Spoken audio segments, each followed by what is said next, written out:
ጎይታ ኢየሱስ ንስኻ ክበር በህላውነትካ ማእኸልና ተመላለስ እንሆ ድማ ብናይ ኃይል መንፈስካ እግዚአብሔር ከተበርታና ኖغት ኃይለና ከተቆመና ንጽልያለውና ጎይታ እግዚአብሔር ተመላለስ ማእኸልና بمنفسك جزاء جويتا يسوع كبرها خن رأي جزيابهر نو حيلخ ما خلنا خجلت جويتا جزيابهر نسيوت أتنا نسيود ليتنا مو جزيابهر نهوب زي جزيزون جويتا جزيابهر كلمة هات أخيمنا نقدس مكان تو علنا جويتا يسوع أما خلنا نسخا خبر نسخا بينها جزاء نسخا بينها تملالس نو حبرتنا زي فوتو زبالة زقاوم كفو منفس كله بزي زيز اللي أخ زبالة بقوي تعبي يسوس كريستوس مجسد قالو بسم يسوس كريستوس حسابهم زبالة كله يبتن بالله قوي تا يسوس نسخاجن بملات أما خلنا نجس صاح تكبر بسم يسوس كريستوس اللي الله قوي تا منفس كدوس جزايو سخاجو بعينا تقوزات الرون سخاجو بعينا نهود ما جويتا منفس قدوس بزي زيزنت اللي علونا نهو እግዚአብሔር ማخلنا ዘሎ ኩነት እንደሐሰብናውን በቲ ናይ ምጽንን መንፈስ ካ ጎይታ እግዚአብሔር ንህዝብኻ ከተጻናነ እግዚአብሔር ክድብስ ክትበጽሕ እግዚአብሔር በስም ኢየሱስ ክርስቶስ ጽልያለሁ ቅዱስ አምላክና በመንፈስ ካ ተመላለስ ማخلنا ቅዱስ ጎይታ ኢየሱስ ዘጻናነ መንፈስ ካ እቲ ዘበርተ መንፈስ ካ اتزدبس منفس كما خلنا يفسس بالله باسم يسوع كريستوس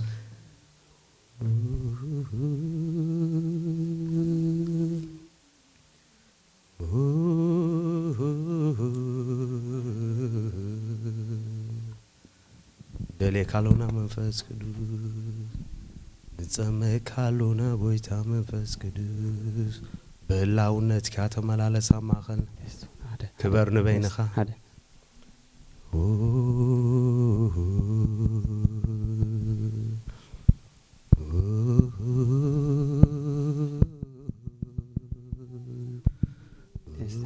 تست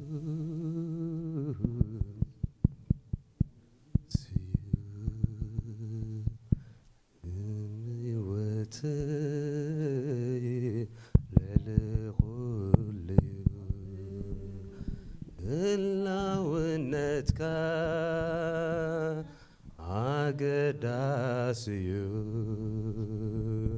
أبي وتي للخل يولونتك لونتك أقداسيو أبي وتي للخل إلا وإنك وقويتا يسوس أقداسيو أبي وتي للخل إلا وإنك أقداسيو أبي وتي للخل يوهلاونتك هلاونتك وقويتا يسوس أقداسيو أبي وتي للخل يسك هلاونتو نادلنا هاللويا هلاونتك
ቅዱስ አምላክና እግዚአብሔር በጎይታ በስሙ ኢየሱስ ክርስቶስ ነመስግነካ አለውና እንሆ አቦና በዚህ ጊዜ ዝድማ እግዚአብሔር ህላውነትካ እንዳደለና እግዚአብሔር እንሆ መንፈስካ እንዳናፈቅና ቅድሜኻ ቀሪብና አለና ሞ እግዚአብሔር አቦ እንሆ ድማ እግዚአብሔር ቅድሜኻ ንጽልይ ከም ዝመጸና ይኹንና ከይንወጽ እግዚአብሔር እንሆ ባህላ ዘብካ ጎይታ እግዚአብሔር እንሆ በትናይ ምጽንናዕ መንፈስካ ድማ ጎይታ እግዚአብሔር መልእኻ እንሆ ብለበስ እግዚአብሔር ሓጎስ ክትመለው ውስጥና በስሙ ኢየሱስ ክርስቶስ እጸልያለሁ። ቅዱስ አምላክና እግዚአብሔር እንሆ ጎይታ እግዚአብሔር ንስኻ ትኽእለሉ ኢኻ ኩሉን ጎይታ እግዚአብሔር ቅድሜኻ ቀሊል እሞ እንሆ ዝሙኻንካ እንዳመና ድማ ቅድሜኻ እግዚአብሔር ንጸልያለሁና ጾር ነፍስ ወከፍ ክትወስድ እግዚአብሔር እንሆ ሓዘን ነፍስ ወከፍ ንስኻ ምጽንናዕ ክትገብር በስሙ ኢየሱስ ክርስቶስ እጸልያለሁ። ቅዱስ አምላክና እግዚአብሔር መንፈስካ ድማ ጎይታ እግዚአብሔር ብፉሉይ እግዚአብሔር ንጉባኤኻ ንህዝብኻ ክትበጽሕ በስሙ ኢየሱስ ክርስቶስ እጸልያለሁ። ጎይታ እግዚአብሔር ሓንቲ ነፍሲ እኳ ካብዚ ቤት እግዚአብሔር ከምቲ ዝመጸቶ ኮይና ከይትወጽእ ረድኤትካ እግዚአብሔር ኣብ ማእኸልና ክፈስስ በስሙ ኢየሱስ ክርስቶስ እጸልያለሁ። እንሆ ድማ ጉባኤና በዚ መዓልቲ ዝግበር ዘበለ ሁሉ ንኽብርኻ ክኸውን ንስኻ በይንኻ ክትከብረሉ ንስኻ በይንኻ ክትነግስ ክትረኣየሉ በስሙ ኢየሱስ ክርስቶስ እጸልያለሁ። ዝኹሉ በስሙ ኢየሱስ ክርስቶስ ስለጸለናዮ ጎይታ ስኻውን ሰሚዕኻ ስለዝመለስካ በስሙ ኢየሱስ ክርስቶስ ነመስግነካ አለውና አሜን።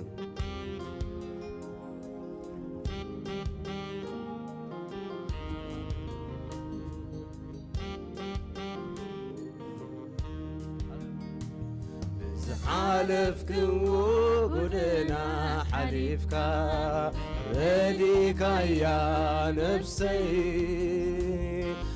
حالفكو قدنا حليفكا رديكا يا نفسي حالفكو قدنا حليفكا رديكا يا نفسي زحالفكو قدنا حليفكا ناقفكا يا نفسي وبزحالفكو حالفكو قدنا حليفكا رديكا يا نفسي زحالفكو قدنا حليفكا ناقفكا يا نفسي مساي وريدكا نقرقان أنتيكا يا نفسي مساي وريدكا نمعمو عوتيكا يا نفسي مساي وريدكا نقرقان عوتيكا يا نفسي مساي وريدكا نمعمو عوتيكا يا نفسي كابلعي بالعيموتا بارخا زغوني إنه መስግነካ ደጊመ ደጋጊመ ካብ ብላዒ ብልዒ ሙታ ባርኻ ዝኾኑ እንሆ መስግነካ ደጊመ ደጋ ካብ ብላዒ ብልዒ ሙታ ባርኻ ዝኾኑ እንሆ መስግነካ ደጊመ ደጋጊመ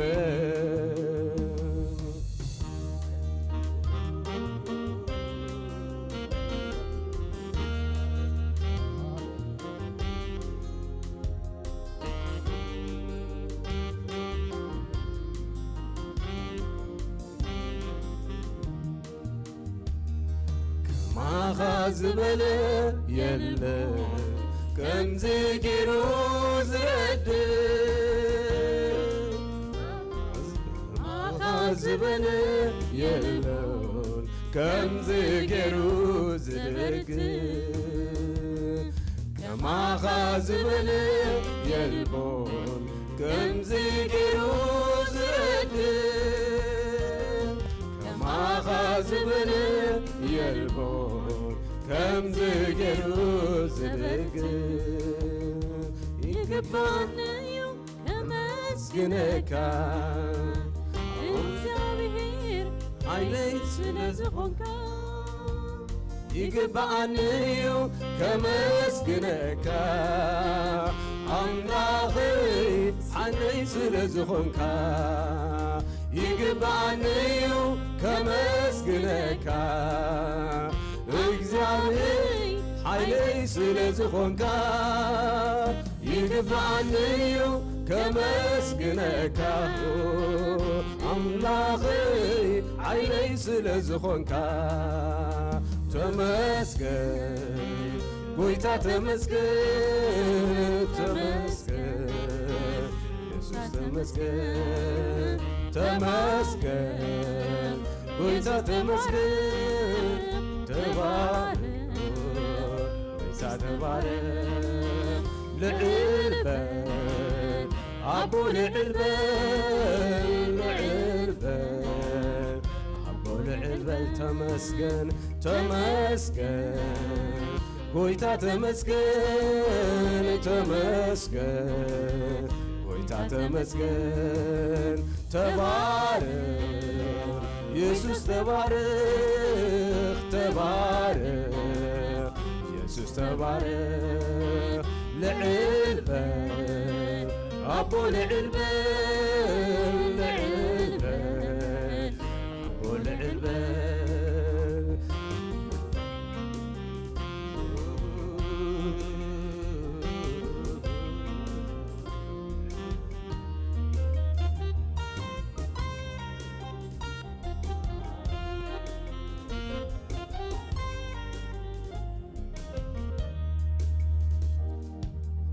ብላዒ ብልዒ ሙታ ባርኻ ዝኾኑ እነሆ መስግነካ ደጊመ ደጋጊመ ካብ ብላዒ ብልዒ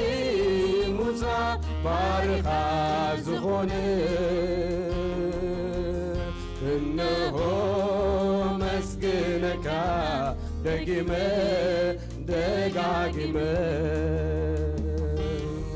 ተመስገን ጎይታ ተመስገን ተመስገን ጎይታ ተመስገን ተባረክ ጎይታ ተባረክ ተባረክ ኢየሱስ ተባረክ ልዕል በል አቦ ልዕል በል ልዕል በል አቦ ልዕል በል ተመስገን ተመስገን ጎይታ ተመስገን ተመስገን ጎይታ ተመስገን ተባረክ ኢየሱስ ተባረክ ተባረኽ ኢየሱስ ተባረኽ ልዕል በል አቦ ልዕል በል ልዕል በል አቦ ልዕል በል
ስለ ሁሉ ነገር ተመስገን እግዚአብሔር ስለ ሁሉ ነገር ተመስገን ተመስገን ተመስገን ተመስገን ጎይታ ተመስገን ተመስገን ተመስገን ተመስገን ኢየሱስ ተመስገን እግዚአብሔር ስለ ሁሉ ነገር ተመስገን እግዚአብሔር ስለ ሁሉ ነገር ተመስገን ተመስገን ተመስገን ተመስገን ጎይታ ተመስገን ተመስገን ተመስገን ተመስገን ኢየሱስ ተመስገን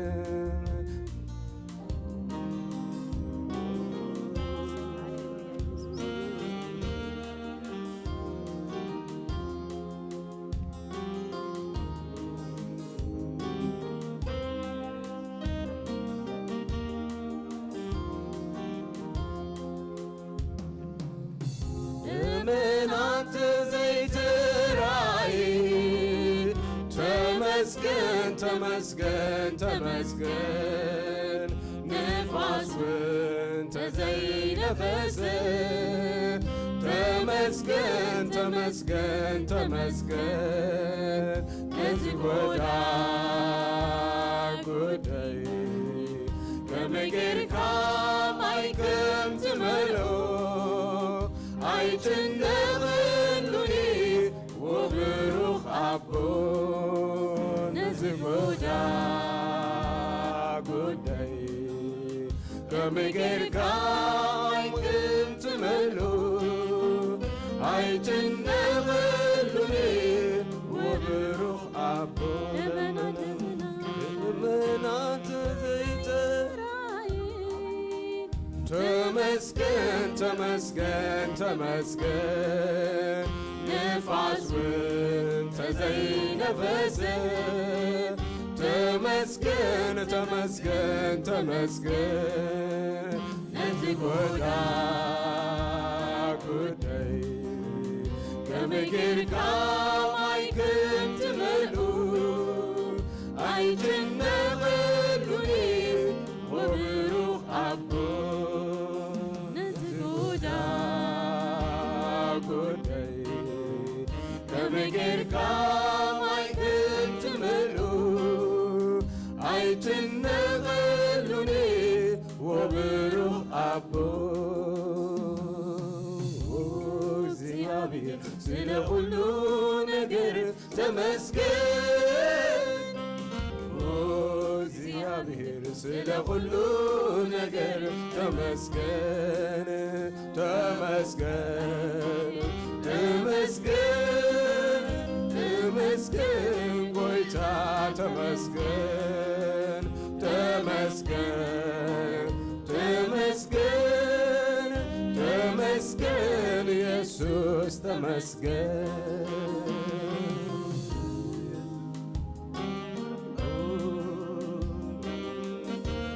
በሐቂ አምላኽና ሰናይ እዩ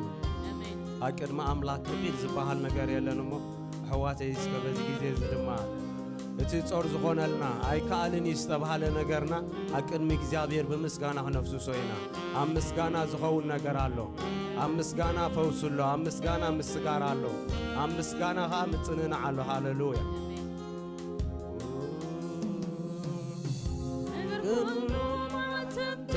ተገብሮ ተመስገን ተመስገን ተመስገን አምላክም ዝሰግሩ ተመስገን ተመስገን ተመስገን ተዝኸበረኒ ኣብ እግርኻ ስለዘብሰስኩ ብመንፈስካ ውሽጢ ዓሪፈ ኣለኹ ተዝኸበረኒ ኣብ እግርኻ ስለዘብሰስኩ ብመንፈስካ ውሽጢ ዓሪፈ ኣለኹ እግዚአብሔር ስለ ሁሉ ነገር ተመስገን እግዚአብሔር ስለ ሁሉ ነገር ተመስገን ተመስገን ተመስገን ተመስገን ጎይታ ተመስገን ተመስገን ተመስገን ተመስገን ኢየሱስ ተመስገን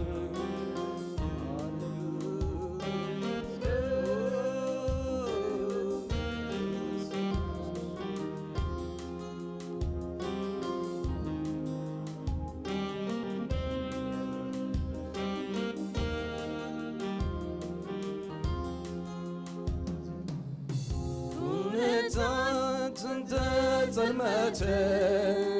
ተመስገን ተመስገን ተመስገን ተስፋታት ተቆርጸ ተመስገን ተመስገን ተመስገን ንተቆርጸ ተስፋ ከምጌርካ ከምተ ሕድሶ ንስኻ ትፈልጥ ወብሩኽ ኣቦ ንትተኸብዘ ተስፋ ከምጌርካ ከምተሕድሶ ንስኻ ትፈልጥ ወብሩኽ ኣቦ እግዚአብሔር ስለ ሁሉ ነገር ተመስገን እግዚአብሔር ስለ ሁሉ ነገር ተመስገን ተመስገን ተመስገን ተመስገን ጎይታ ተመስገን ተመስገን ሃሌሉያ ተመስገን ተመስገን ጎይታ ተመስገን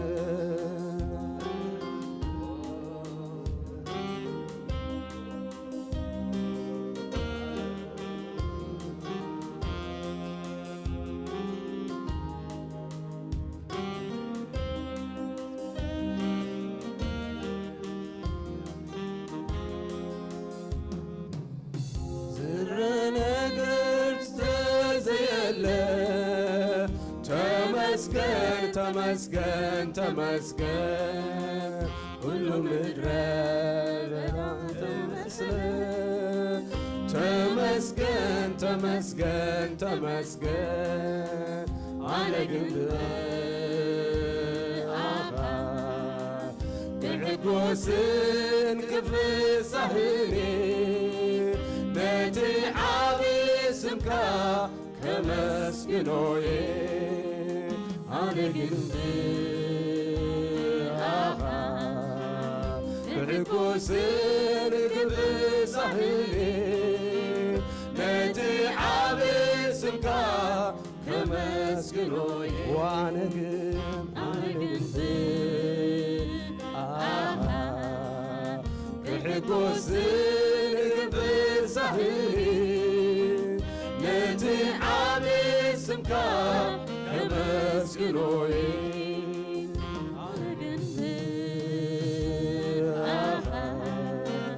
ብሕጉስን ግብሳህኒ ነቲ ዓብይ ስምካ ተመስግኖዬ እግዚአብሔር ስለ ሁሉ ነገር ተመስገን እግዚአብሔር ስለ ሁሉ ነገር ተመስገን ተመስገን ተመስገን ተመስገን ጌታ ተመስገን ተመስገን ተመስገን ተመስገን ኢየሱስ ተመስገን ተመስገን ተመስገን ተመስገን ጌታ ተመስገን ተመስገን ተመስገን ተመስገን ኢየሱስ ተመስገን ተመስገን ሃሌሉያ ተመስገን ኢየሱስ ተመስገን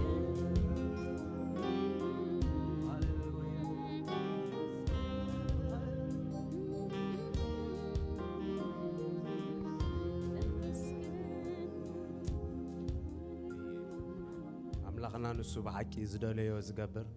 ኣብ ቅድሚኡ ከዓ ምንም ነገር ዝኳ ዝጌርካ ኢልካ ትዛረበሉ ነገር ደየለ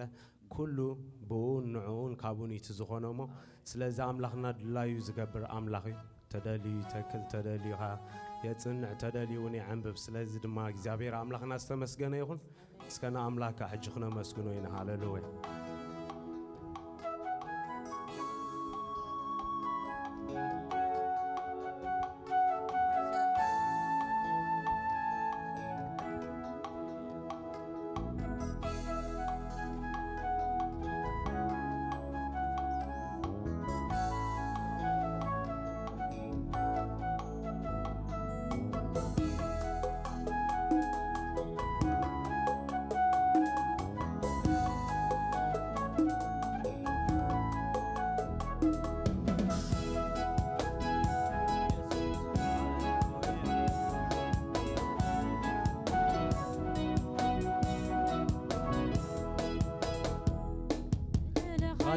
تقبر زدل خيو تقبر زدل خيو تقبر زدل خيو تقبر زعزز كيو يخون زعزز كيو يخون زعزز كيو يخون زعزز كيو يخون زدل خيو تقبر زدل خيو تقبر زدل خيو تقبر زدل خيو تقبر زعزز كيو يخون زعزز كيو يخون زعزز كيو يخون زعزز زدل خيو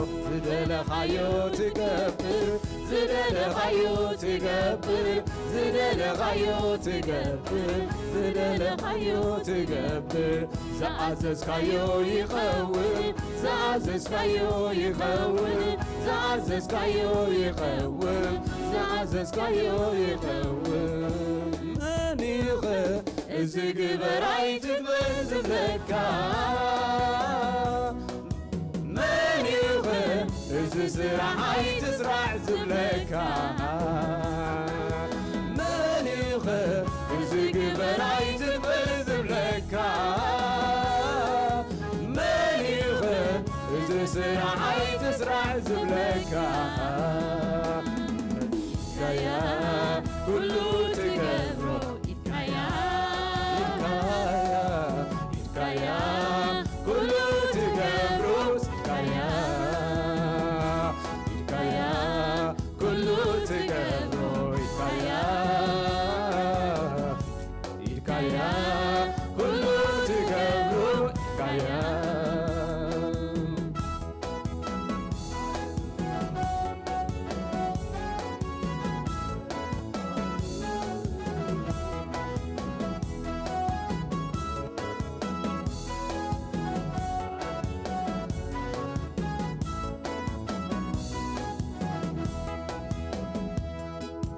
بزيفتن من يزتن متمرقا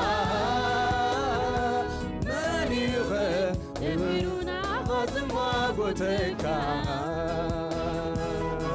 بزيفتن من يزتن متمرقا من يخه غاز ما قوتكا يلنا كرميخا دوزبل يلنا كرميخا دوزبل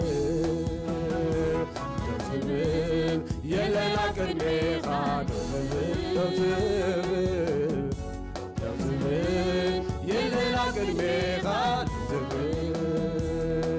بزيفتن مليزة المتو مغرقا دفيرنا عغاز ما قوتكا بزيفتن لليزة المتو مغرقا منيخة نعغاز ما قوتكا دوزبل يلنا كرميخا دوزبل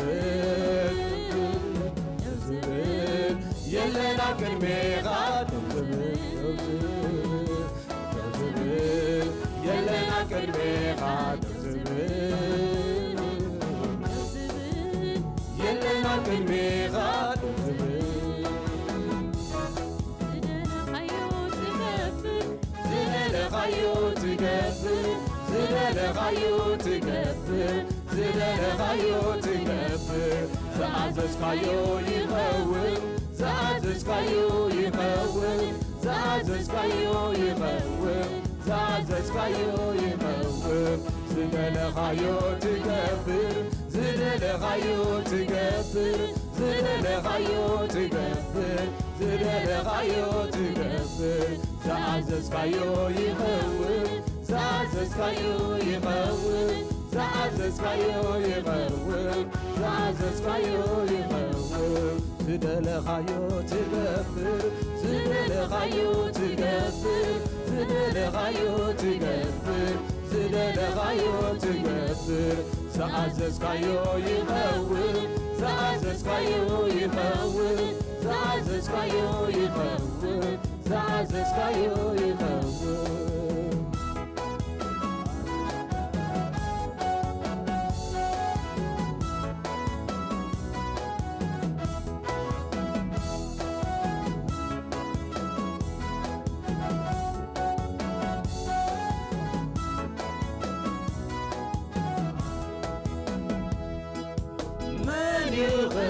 يغول عيون ذكاهن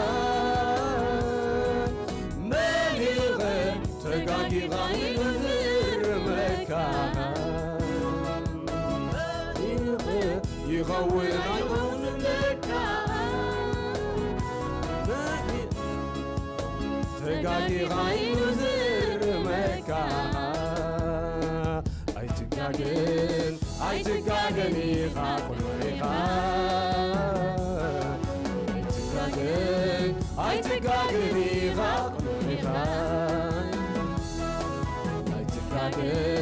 I take agony, I take agony, I take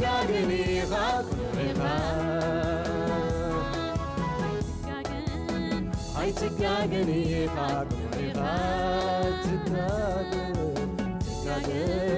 I take agony, من يغون يقون ذبلكا من دقاقي خايلو زر مكا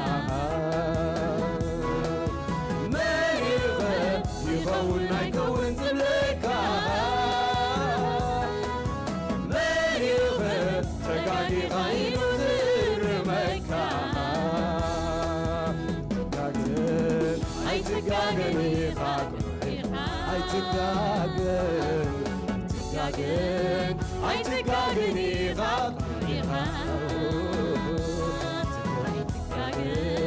I take agony, I take agony,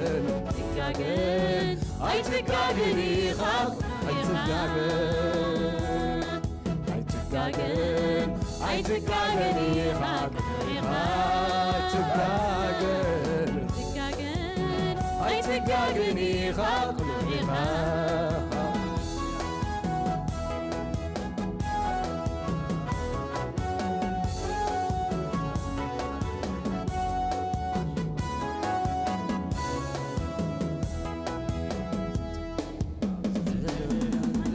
تعاتو انت للياها تزر تزرعو انت للياها تعسر تفات انت للياها تتكل تعمبو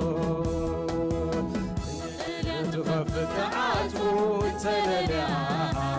تزر تزرعو انت للياها تعسر تفات تتكل تعمبو انت لليا تخف تعاتو انت لليا تعسر تفاتو انت لليا تتكل انت لليا تتكل تعمبو انت لليا انت لليا تخف تعاتو انت لليا تعسر تفاتو انت لليا انت لليا تتكل تعمبو انت لليا تخف التعاسو انت لليا تسر تزرعو انت لليا تأسر تفات انت لليا تتكل تعمبو كايا كله تقرو كايا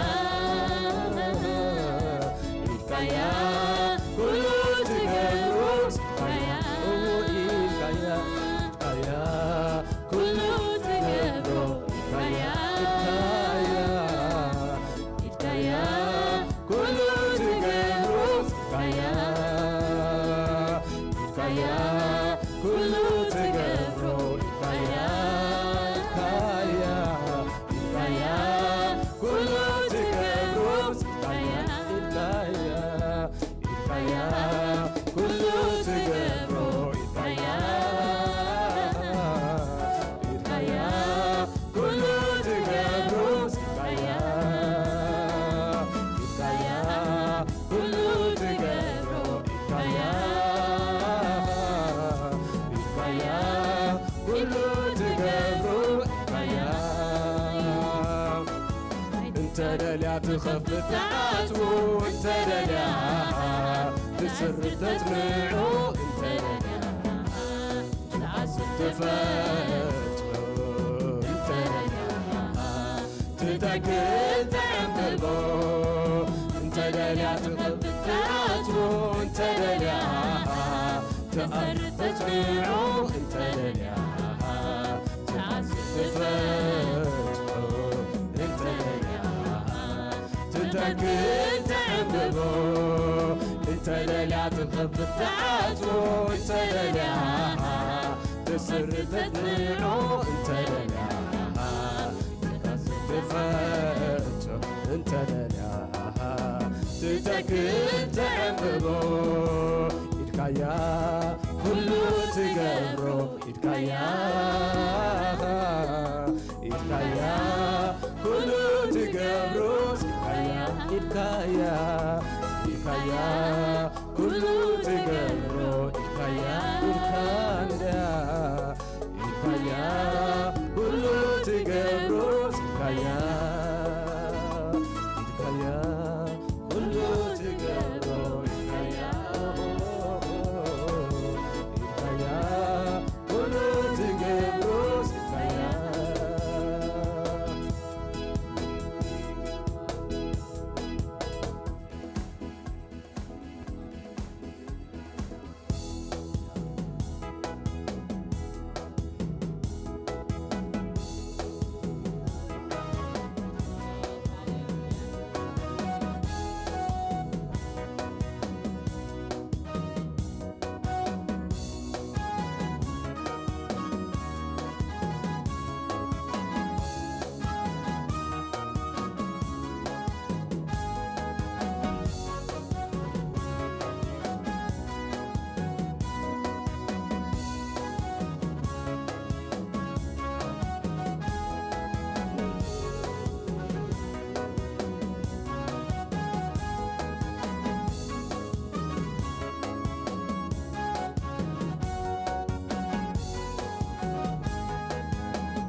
ኣብ እግዚኣብሔር ተስፋ ምግባርሲ ክንደይ ሰናዩ ክንደይ ሰናዩ ክንደይ ሰናዩ ኣብ እግዚኣብሔር ተስፋ ምግባርሲ ክንደይ ጥዑም እዩ ክንደይ ጥዑም እዩ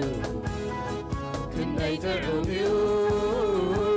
ኣብ እግዚኣብሔር ተስፋ ምግባርሲ ተማመን እዩ ተማመን እዩ ተማመን እዩ ኣብ እግዚኣብሔር ተስፋ ምግባርሲ ክንደይ ሰናዩ ክንደይ ሰናዩ ክንደይ ሰናዩ ኣብ እግዚኣብሔር ተስፋ ምግባርሲ ክንደይ ጥዑም እዩ ክንደይ ጥዑም እዩ ክንደይ ጥዑም እዩ ኣብ እግዚኣብሔር ተስፋ ምግባርሲ ተማመን እዩ ተማመን እዩ ተማመን እዩ እቶም ዝጽበይዎ ይርከበሎም እዩ ይርከበሎም ኣብቲ ዝጽላለቕናፉ መጸጊዕዮም እዩ መጸጊዕዮም መጽለሊኦም መጸጊዕዮም መጽለሊኦም መጽለሊኦም ንቶም ዝጽበይዎ ይርከበሎም እዩ ይርከበሎም ኣብቲ ዝጽላለቕናፉ መጸጊዕዮም እዩ መጸጊዕዮም መጸጊዕዮም መጸጊዕዮም መጽለሊኦም መጽለሊኦም መጽለሊኦም መጽለሊኦም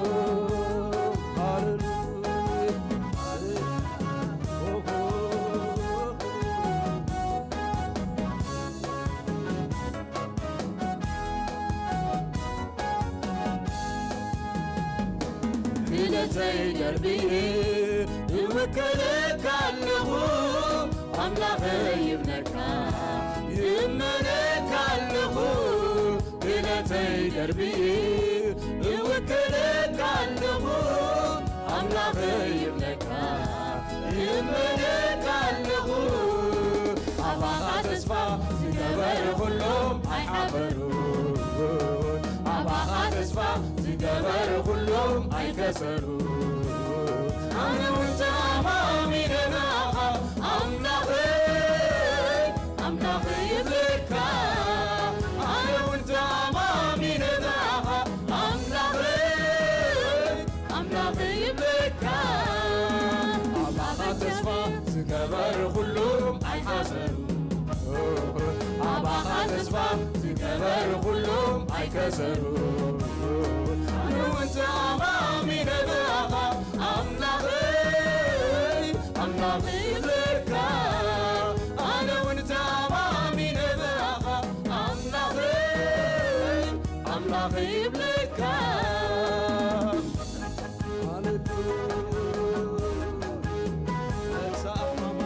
እግዚአብሔር ስምካ ይባረክ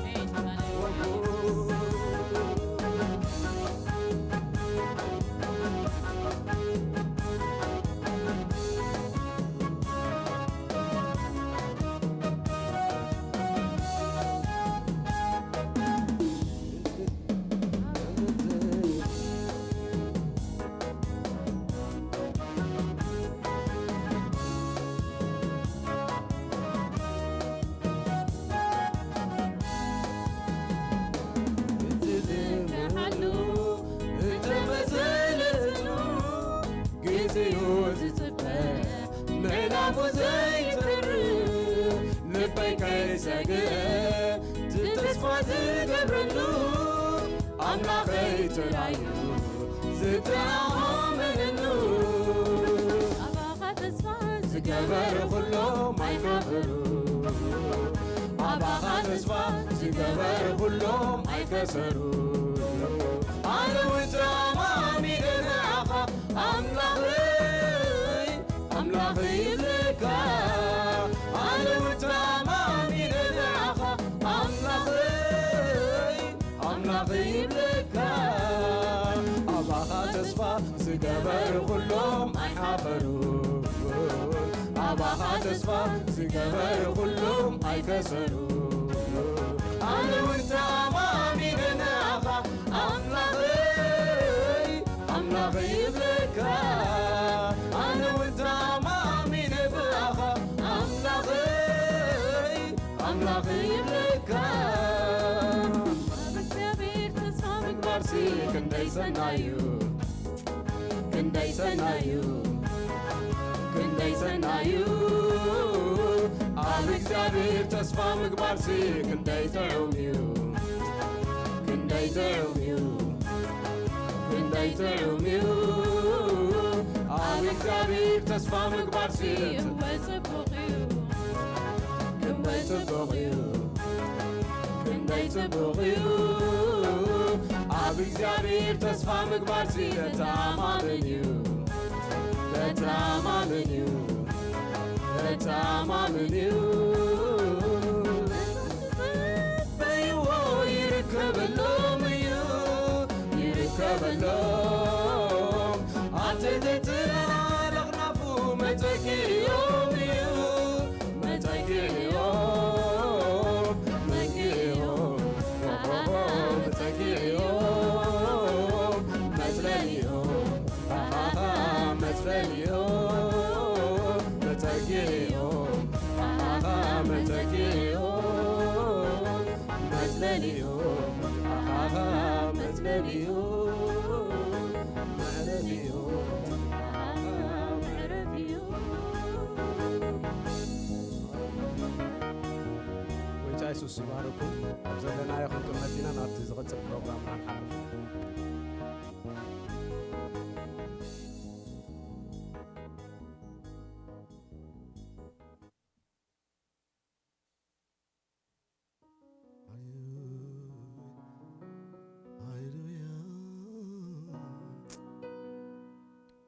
እግዚአብሔር ይመስገን ቅድምና ቃል እግዚአብሔር ንሕላፍና ሓደ ጸሎት ክንጽልይና እግዚአብሔር ዝተባረከ ይኹን ኩላትና ኣብ ዘለናዮ ጠጠው ክንብልና ሞኒ ስለዚ ኣብዚ ከተማና ዘሎ ክንጽልይና እግዚአብሔር ዝተባረከ ይኹን አሜን ሕዋትና ክንጽልየሎም ኢና እግዚአብሔር ክረድኦም አሜን ኢዱ ምስኦም ክትከውን ምጽናዕ ክኸውን አሜን ናይ እግዚአብሔር ኢድ ክትመጽእ ኣብ ህይወቶም كلاتنا عداونا زرقحنا وغزيابير كنبلوينا بشم يسوس كريستوس إركا تمصع ناب هيوتهم إركا تمصع ناب زحد زلو وخنتات هاليلويا اس كلاتنا بمنفس نصلي مصنع كون ابز ختما اب هيوتهم مصنع كون ناي እግዚአብሔር مصنع كمص ጥልቅ ዝኾነ ናይ እግዚአብሔር مصنع ንልቢ ዝፈውስ ናይ እግዚአብሔር مصنع شكرا ديلا فاغانا ماديا بيسوس كريستوسم ناي منفس قدوس راديئت ناي منفس قدوس حيلي ناي منفس قدوس مصدنا بيسوس كريستوسم جيلا فاغانا ما بمنفس صلي እግዚአብሔር ይባረክ ኢድካ ትምጻእ በልዎ ኢድካ ትምጻእ በልዎ ሬባ ዲላ ቫጋቦ ሲላቫኒያ ሞሬቬዲያ ላቫሕኑ መግረዲያ በኢየሱስ ክርስቶስም እግዚአብሔር አቦ نحواتنا حفتب بالإيدكا متصلنا تخون إيدكا تدقف إيدكا وزيابير نصلي لنا لازم يتشمس زيابير عملا لازم ختمات زيابير أبو لازم خوي زيابير أبو نبت خرسياننا زيابير عملا إيدكا تنمسا بيسوس كريستوس آمين ولا جاهم يسوس هاليلويا بيسوس كريستوس إيدكا تنمسا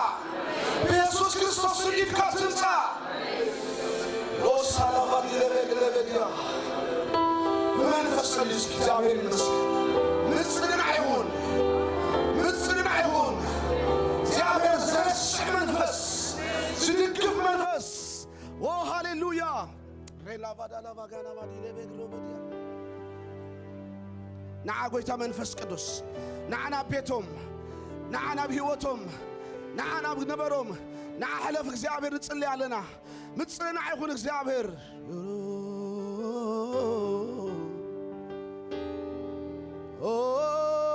إدكا تمصا إدكا تمصا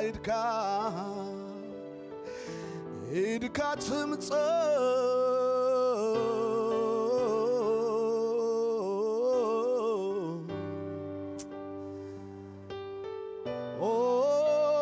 نصللنا بنا تيد كاتنصا كم بتخرستيان نصللنا كم حزب نصلي علينا وእግዚአብሔር نحواتنا نصلي له ማለና በዛን ጎዚያ በኢየሱስ ክርስቶስም ሬሻ ላቫዲ ለበገረ በዲ ለባጋና ማደለ በግሩ በዲያ ፕሮለቨደለ ባጋና ማደለ ባጋና ማደለ ባድ በመንፈስ እንዳጸለና እግዚአብሔር ይባረክ ምጽድና አይሁን እግዚአብሔር ሃጎ እግዚአብሔር አምላክ ደስታ ይምጻ እግዚአብሔር አምላክ ረድኤት ይምጻ ኢድካን ልቦም ትደግፎ ኢድካ ተሕለፍ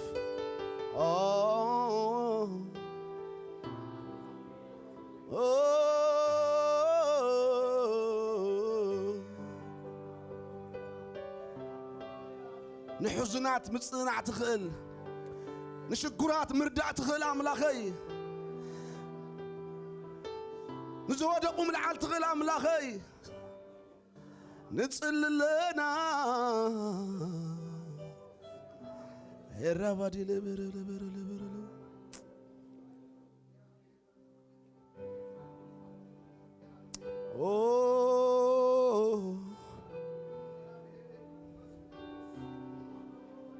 قربهم كن እግዚአብሔር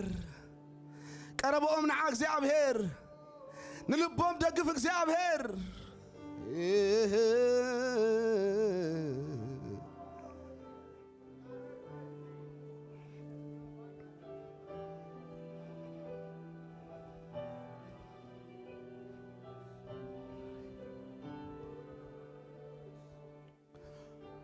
كل دحان دحان دحاني ومسبلكو زموت نغري هيوت زريكالو زموت نغري هيوت زريكالو كله دحان دحان دحان دحاني ومسبلكو زموت نغري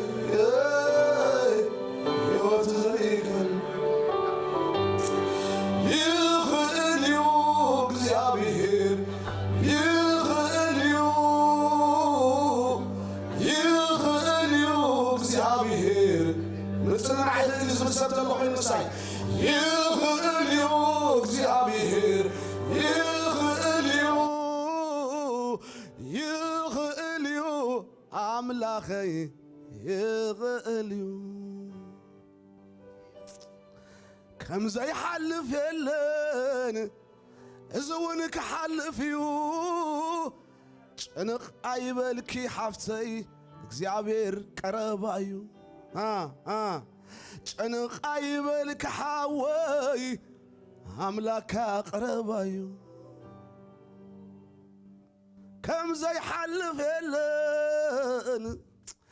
ኩሉ ሓላፋዩ ጭንቕ አይበለና እግዚአብሔር እኮ ቀረባዩ እግዚአብሔር ቀረባዩ እግዚአብሔር ቀረባዩ እግዚአብሔር ቀረባዩ እግዚአብሔር ቀረባዩ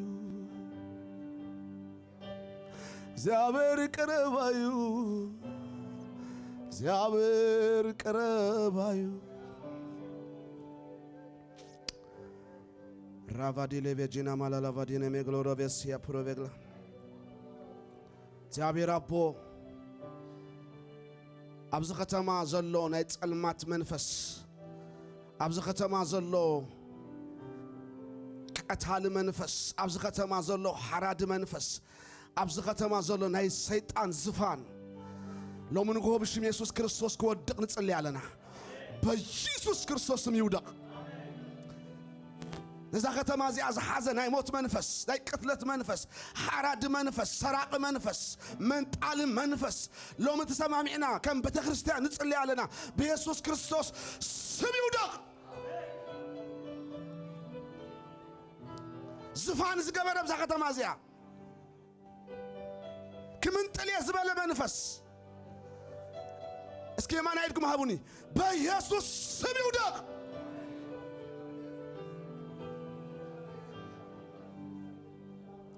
ጂላቫዶ ሬቬላቫዲያ ማክሮቫላ ላቫዲያ ይውደቅ በስም ኢየሱስ ክርስቶስ ናይ ፍርሃት መንፈስ ናይ ሞት መንፈስ ናይ ሓደጋ መንፈስ ቀታሊ መንፈስ حراد منفس من طال منفس إلكا توغايو بشم يسوس إلكا توغايو بشم يسوس إلكا توغايو بشم يسوس إلكا نتبرار قبل توغايو إلكا نتبرار قبل توغايو إلكا نتبرار قبل توغايو نتمن طال منفس توغايو بيسوسم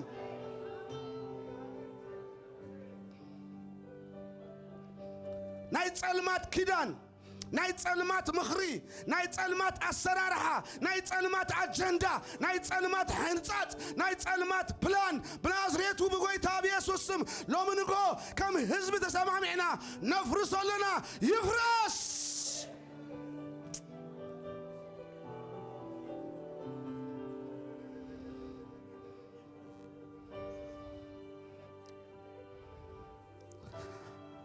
أب حبوز مخرو ومخري أب تصلمات زمخرو ومخري بلان زقبرو أجندة زحزو لو منقو تسمع معنا وغزيابير كاب دقنا كاب هيوتنا كاب حدارنا كاب بتكريستياننا كاب حزبنا كاب مدرنا بيسوس نصرقو لنا يصرق أربجاهم آمين بولو بيسوس يتصرق بولو سكواتي يتصرق بشم يسوس بلان أغاننت يتصرق مخرنا أغاننت يتصرق إدو توغايو زيابير إدو زيابير توغايو إدو زيابير توغايو إدو زيابير توغايو بيسوس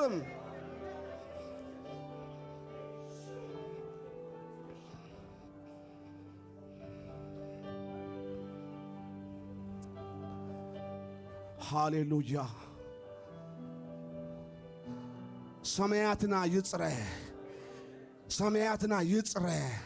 سماياتنا أمرنا يتصرى سماياتنا حدارنا يتصرى سماياتنا حزبنا يتصرى سماياتنا دقنا يتصرى بيسوس كريستوس أمرهم يتصرى زعبير أملاح ناي فرحات منفس لوم قلبي تايو استقلبت أيقون ناي فرحات قلبت قلبي تايو بيسوس تقلبت أيقون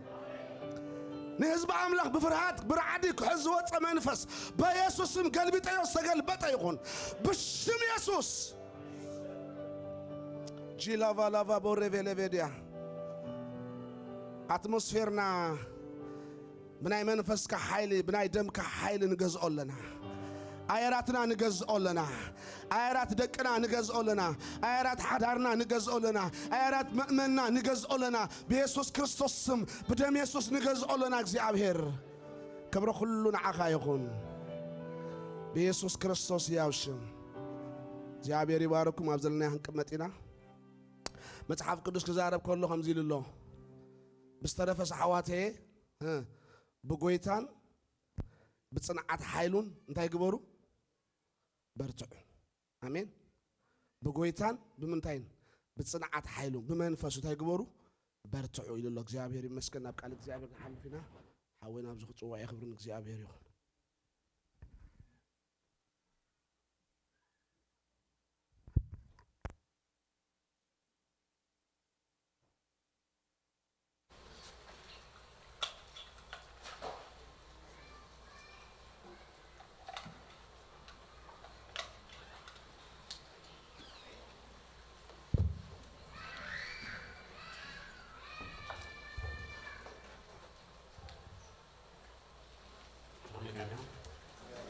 እግዚአብሔር ይመስገን ስለ አምላክ መስለሞ አምላክ ነው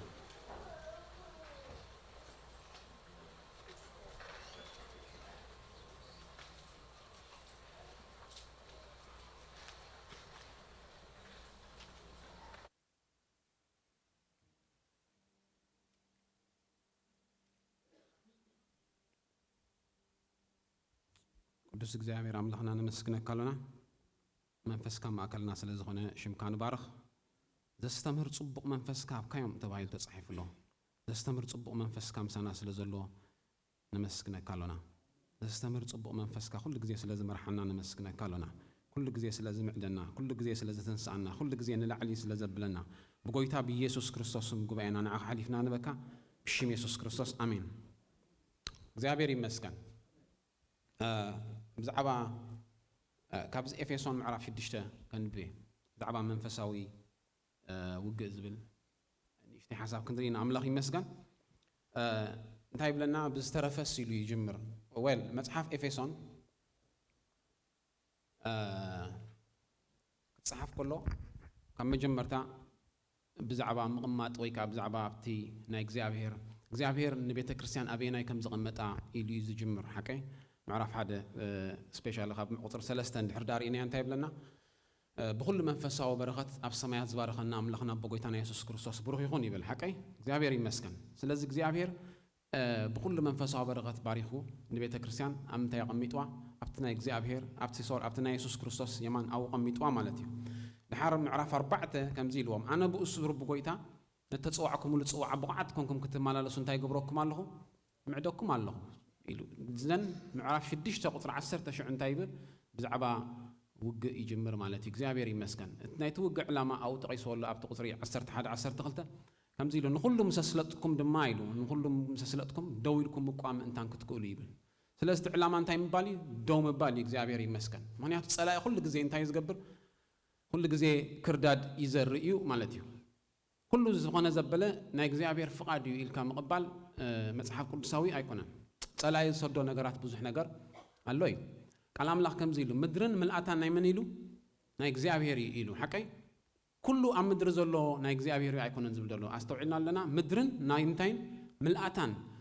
the heirs is of the Lord is جمر and the fullness thereof مالت fullness زبلة تملؤ زبلة تراي ينايمن نايجزيابير the fullness تملؤ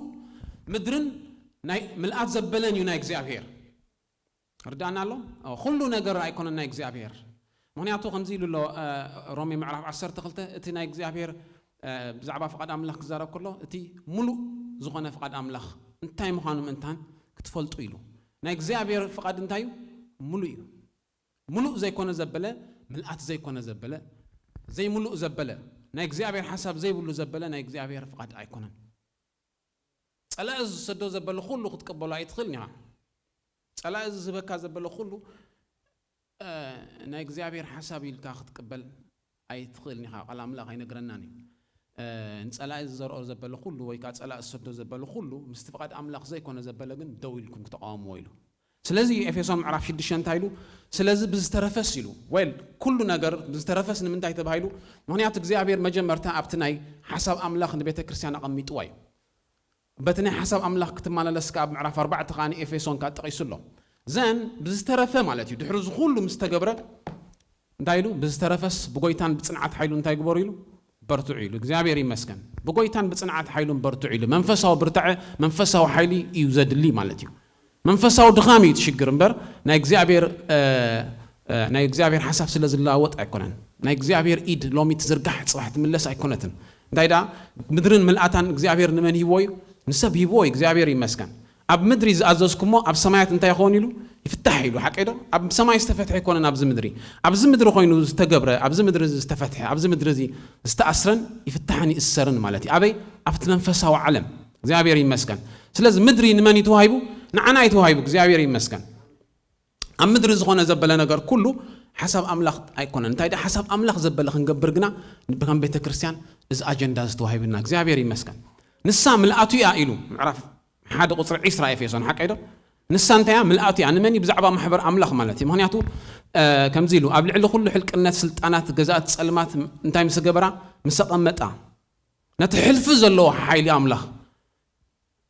انتاي جروي كم سلطان حيلو جرو هي بواي نتابع كريستيان يبل سلاز نسان تيا ملأتي أجزابير يمسكن نا أجزابير ملأت أمني دلو أبيت كريستيان دلو أم محبر يزلو أجزابير حيلو أم تاي دلو أما حبور يزلو እግዚአብሔር فقادو أبي يدلو أما حبور يزلو نسا ملأتيا بآجيرو عن علم تاي قبريلو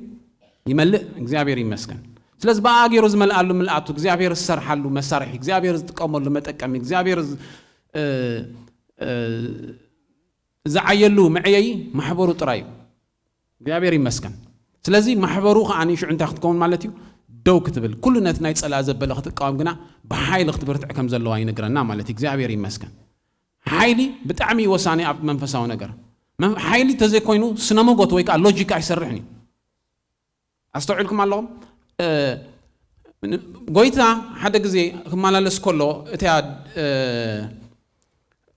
ዓበይት ጸሎት መርሐ ዝነበረ ጓሉ ሓሚማ ሓቀይ ምስ ሓመመት ናብ ጎይታ መጽዩ ድሓር ሱኻ እንታይ ገይሩ ኸይድ ነይሩ ናብ ገዙ ድሓር ግን ገለ ሰባት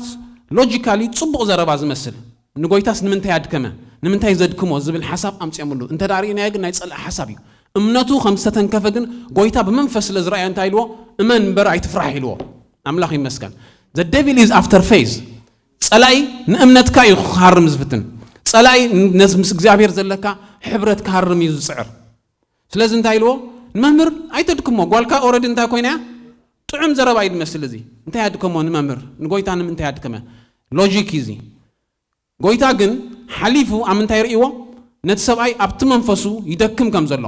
እምነቱ ይህረም ከም ዘሎ ምስ ረኣየ እንታይ ኢሉ እመን እምበር ኣይትፍራሕ ኢልዎ እግዚአብሔር ይመስገን ስለዚ ጸላኢ እንታይ ዝሃርም እምነት ይሃርም ዝጽዕር ማለት እዩ ስለዚ እንታይ ገይርዎ ደጊፍዎ ማለት እዩ ምክንያቱ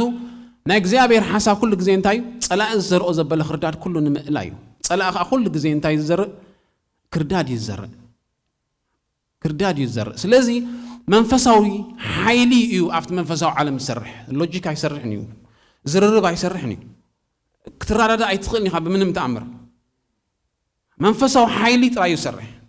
ስለዚ እንታይ ኢሉ ብዝተረፈስ ቀዳማይ ቅድሚ ትውግእ ምዝራቡ እንታይ ኢሉ ብጎይታን ብጽንዓት ሓይሉ እንታይ ግበሩ ኢሉ በርትዑ እንተ ዘይበርቲዕካ እሞ ዋላ ሓንቲ ክትገብር ኣይትኽእልኒ ኢኻ ጸላኢ ከም መጀመርታ ኣብ ትውግእ ከኣትኻ ኣብቲ ዓውዲ ኺናት ከኣትኻ ብድኻም ወቂዕካ ኣሎ ማለት እዩ ክትንስእ ኣለካ ካብ ዘለኻዮ ማለት እዩ ሓደ ግዜ ዳዊትን ሰቡን ጺግላግ ቀዳማይ ሳሙኤል ምዕራፍ 30 ማለት እዩ ኣብ ጺግላግ ትበሃል ከተማ እንታይ ገይሮም ምስ ኣውዮም መብዛሕትኡ ግዜ ዝቕመጡ ነይሮም ድሓር ክዘምቱ ኸይዶም ወይ ኣብ ትውግእ በፂሖም እንዳተመልሱ ስድራ ቤቶምን ኩሎም እንታይ ገይሮም ተዘሚቶም ጸኒሖም ማለት እዩ ሕጂ ይረእይዎ ኣብቲ መንፈሳዊ ሓይሊ ዝቕመጥን ኣብቲ መንፈሳዊ ሓይሊ ዘይቅመጥን ሰብ ኣብ ክልተ ጌርኩም ይረእይዎም ዳዊት ቶም ሰቡ እንታይ ገይሮም ብሙልኣቶም በኽዮም ዳዊት ከዓ ከም ሰቡ እንታይ ገይሩ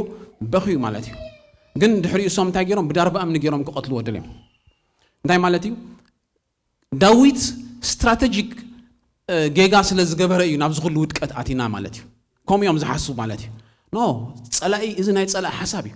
ዳዊት ግን ኣፍልሊ ከም ዘለዎ በዚኻ ትርኢ ማለት እዩ ዳዊት ብእግዚአብሔር ኣምላኽ እንታይ ገበረ ይብለና but David comforted himself in God እዩ ዝብለና ዳዊት ንገዛእ ርእሱ ናበይ ኣምፂዋ ናብቲ ናይ እግዚአብሔር ቦታ ኣምፂዋ ናብቲ ናይ ምጽንናዕ ቦታ ኣምፂዋ ዴቪድ comforted himself ነፍሰይ ንምንታይ ትጉሂ ነፍሰይ ንምንታይ ኣብ ውሽጠይ ኮንክ ትጭነቕ ንምንታይ ትህውኽኒ ኢልዋ ስለ ነፍስ ስለ ምድሓን ገጹ ኣምላኸይ ገና ከመስግኖ እየ ሰብ እንድሕር ዳኣ ተጨኒቑ ነፍሱ እንድሕር ዳኣ ትርብሾላ ሳውንድ ዝኾነ ሓሳብ ወይ ከዓኒ ቅኑዕ ዝኾነ ሓሳብ ክሓስብ ኣይክእልኒ ነቲ ናይ እግዚኣብሔር ምኽሪ ከስተውዕል ኣይክእልኒ መዝሙር 42 ንሪኢኹም ኣለኹም ከምኡ እዩ ዝብለና ነፍሰይ ንምንታይ ትጉሂ ንምንታይ ከዓ ውሽጠይ ተጨንቐኒ ስለ ምድሓን ገጹ ገና ከመስግኖ እየ ምክንያቱ ነፍሲ ዲስተርብ ክትገብሮ ከላ ነቲ ናይ እግዚኣብሔር ሓሳብ ክርዳእ ኣይክእልኒ ዘሎ እግዚኣብሔር እንታይ ዝደሊ እውን ክፈልጥ ኣይክእልኒ ስለዚ ዳዊት ጽግዕ ኢሉ ብሓደ ቦታ እንታይ ገይሩ ንገዛእ ርእሱ ኣብ ኣምላኽ ብቓል ኣምላኽ ገይሩ ኣጸናኒዑ ማለት እዩ መንፈሳዊ ሓይሊ ደሪቡ ማለት እዩ ኣብ ቅድሚ እግዚኣብሔር ቀሪቡ ማለት እዩ ሓይሊ ወሲኹ ማለት እዩ እግዚኣብሔር ይመስገን ስለዚ እዚ እንታይ ገይርዎ ናብ ናይ ምጽንናዕ ቦታ ኣምፂዎ ህይወት ኩሉ ውጊ እዩ ናይ ሰብ ላይፍስ እንታይ ኢልዎ እዮም ሰልፊ ኢልዎ ክሳብ ዝርአ ክሳብ ናብቲ ጉዝ ዓለም ዝርአ ዘይክትሪኦ ትኽእል ኢኻ ኦልሬዲ ግን ጸላእ ግን ኣብ ናብራኻ ኣብ ስድራኻ ኣብ ከባቢኻ ኣብ ስራሕካ ኣብ ኩሉ ግን ጸላእ እንታይ ገይሩ እዩ ለይቲ እንታይ ገብር ኢሉ ጎይታ ክርዳድ ዘርኢ እዩ ዝሓድር ኢሉ ስለዚ መንፈሳዊ ካበይ ይጅምር ካብቲ ክትንብርከ ከለኻ ካብኡ ጀሚርካ ትስዕር ኣለኻ ማለት እዩ ካብቲ መንፈሳዊ ሓይሊ ክትውስኽ ክትጅምር ከለኻ ናብ እግዚኣብሔር ክትቀርብ ከለኻ ካብኡ ጀሚርካ እንታይ ትገብር ኣለኻ ትስዕር ኣለኻ ትብርታዕ ኣለኻ ማለት እዩ ካብኡ እዩ ዝጅምር ኣብ መጽሓፍ ቅዱስ ምግሳጽ ዝብል ቃል ኣብ ሓደ ወይ ኣብ ክልተ ቦታ ኢና ንረኽቦ እቲ መንፈሳዊ ውግእ ዝበሃል ግን ኩሉ እንታይ እዩ ሓቂ ከም ድርዒ ተኸዲንኩም ኢሉ ናይ መንፈስ ቃል ማለት ሰይፊ ሒዝኩም ኢሉ ሓቂ ዶ እምነት ከዓ ንኸም መዋልታ ሒዝኩም ኢሉ እቲ ኩሉ መንፈሳዊ ኣጽዋር ዝበሃል እቲ ኩሉ መንፈሳዊ ኢኩዊፕመንት ንብሎ ኣብ መጽሓፍ ቅዱስ እሱ እዩ ንሱ ክትዕጠቕ ከለኻ ንጸላእ እንታይ ትገብሮ ኣለኻ ማለት እዩ ትስዕሮ ኣለኻ ማለት እዩ ስለዚ ዳዊት ኣብዚ ቦታ እዚ ንገዛእ ርእሱ ብኣምላኽ ኣጸናኒዑ ዘይተጸናንዐ ሰብ ናይ እግዚኣብሔር ምኽሪ ክቕበል ኣይክእልን እዩ ኢሳይያስ ምዕራፍ 40 ከም ዝብለና ንህዝበይ እንታይ ግበሩ ኢሉ ሪዘንትመንት ዘለዎ እግዚኣብሔር ሓዲግኒ እዩ እግዚኣብሔር ኣይሪኦን ይኹነታተይ እግዚኣብሔር ኣይሰምዓንን እዩ ዝብል ናይ እግዚኣብሔር ምኽሪ ክቕበል ኣይክእልኒ ገና ናብ ናይ ምጽናዕ ክመጽእ ኣለዎ ኔጌቲቭ እዩ ዘለዎ ዜሮ ኸማን ኣይበፅሕን ማለት እዩ ስለዚህ ናብ ምጽንናዕ ቦታ ክመጽእ ኣለዎ ናይ እግዚአብሔር በረኸት ክቕበል ማለት እዩ ዳዊት ንገዛእ ርእሱ ኣብ ኣምላኽ እንታይ ገይሩ ኣጸናኒዕዋ ንኣምላኽ ከመስግን ንነፍሱ ክህድእ ናብ እግዚአብሔር ክቕርብ ሓይሊ ወሲኹ ሓይሊ ደሪቡ ማለት እዩ እግዚአብሔር ይመስገን ስለዚህ ቅድሚ ውግእ እንታይ ኢሉ ቃል ኣምላኽ ብጎይታን ብጽንዓት ሓይሉን ብጣዕሚ ክትብርትዑ ኣለኩም ኢሉ እንድሕር ደኣ ዘይበርቲዕካ ጸላኢ ኣብ ውግእ ክኣትኻ ከለኻ ይስዒረካ ዘሎ ደቂ ኣስቄዋ ዝበሃሉ ኣብ ቃል ኣምላኽ ንፈልጦም ኢና እንታይ ገይሮም ጳውሎስ ኣጋንንቲ ከውፅእ ምስ ረኣይዎ ሶም ከዓ እንታይ መሲልዎም ቃላት ዝሰርሕ መሲልዎም ማለት እዩ ቃላት ኣይሰርሕን እዩ ማለት እዩ ቃላት ኣይሰርሕን እዩ በቲ ጳውሎስ ሰብኮ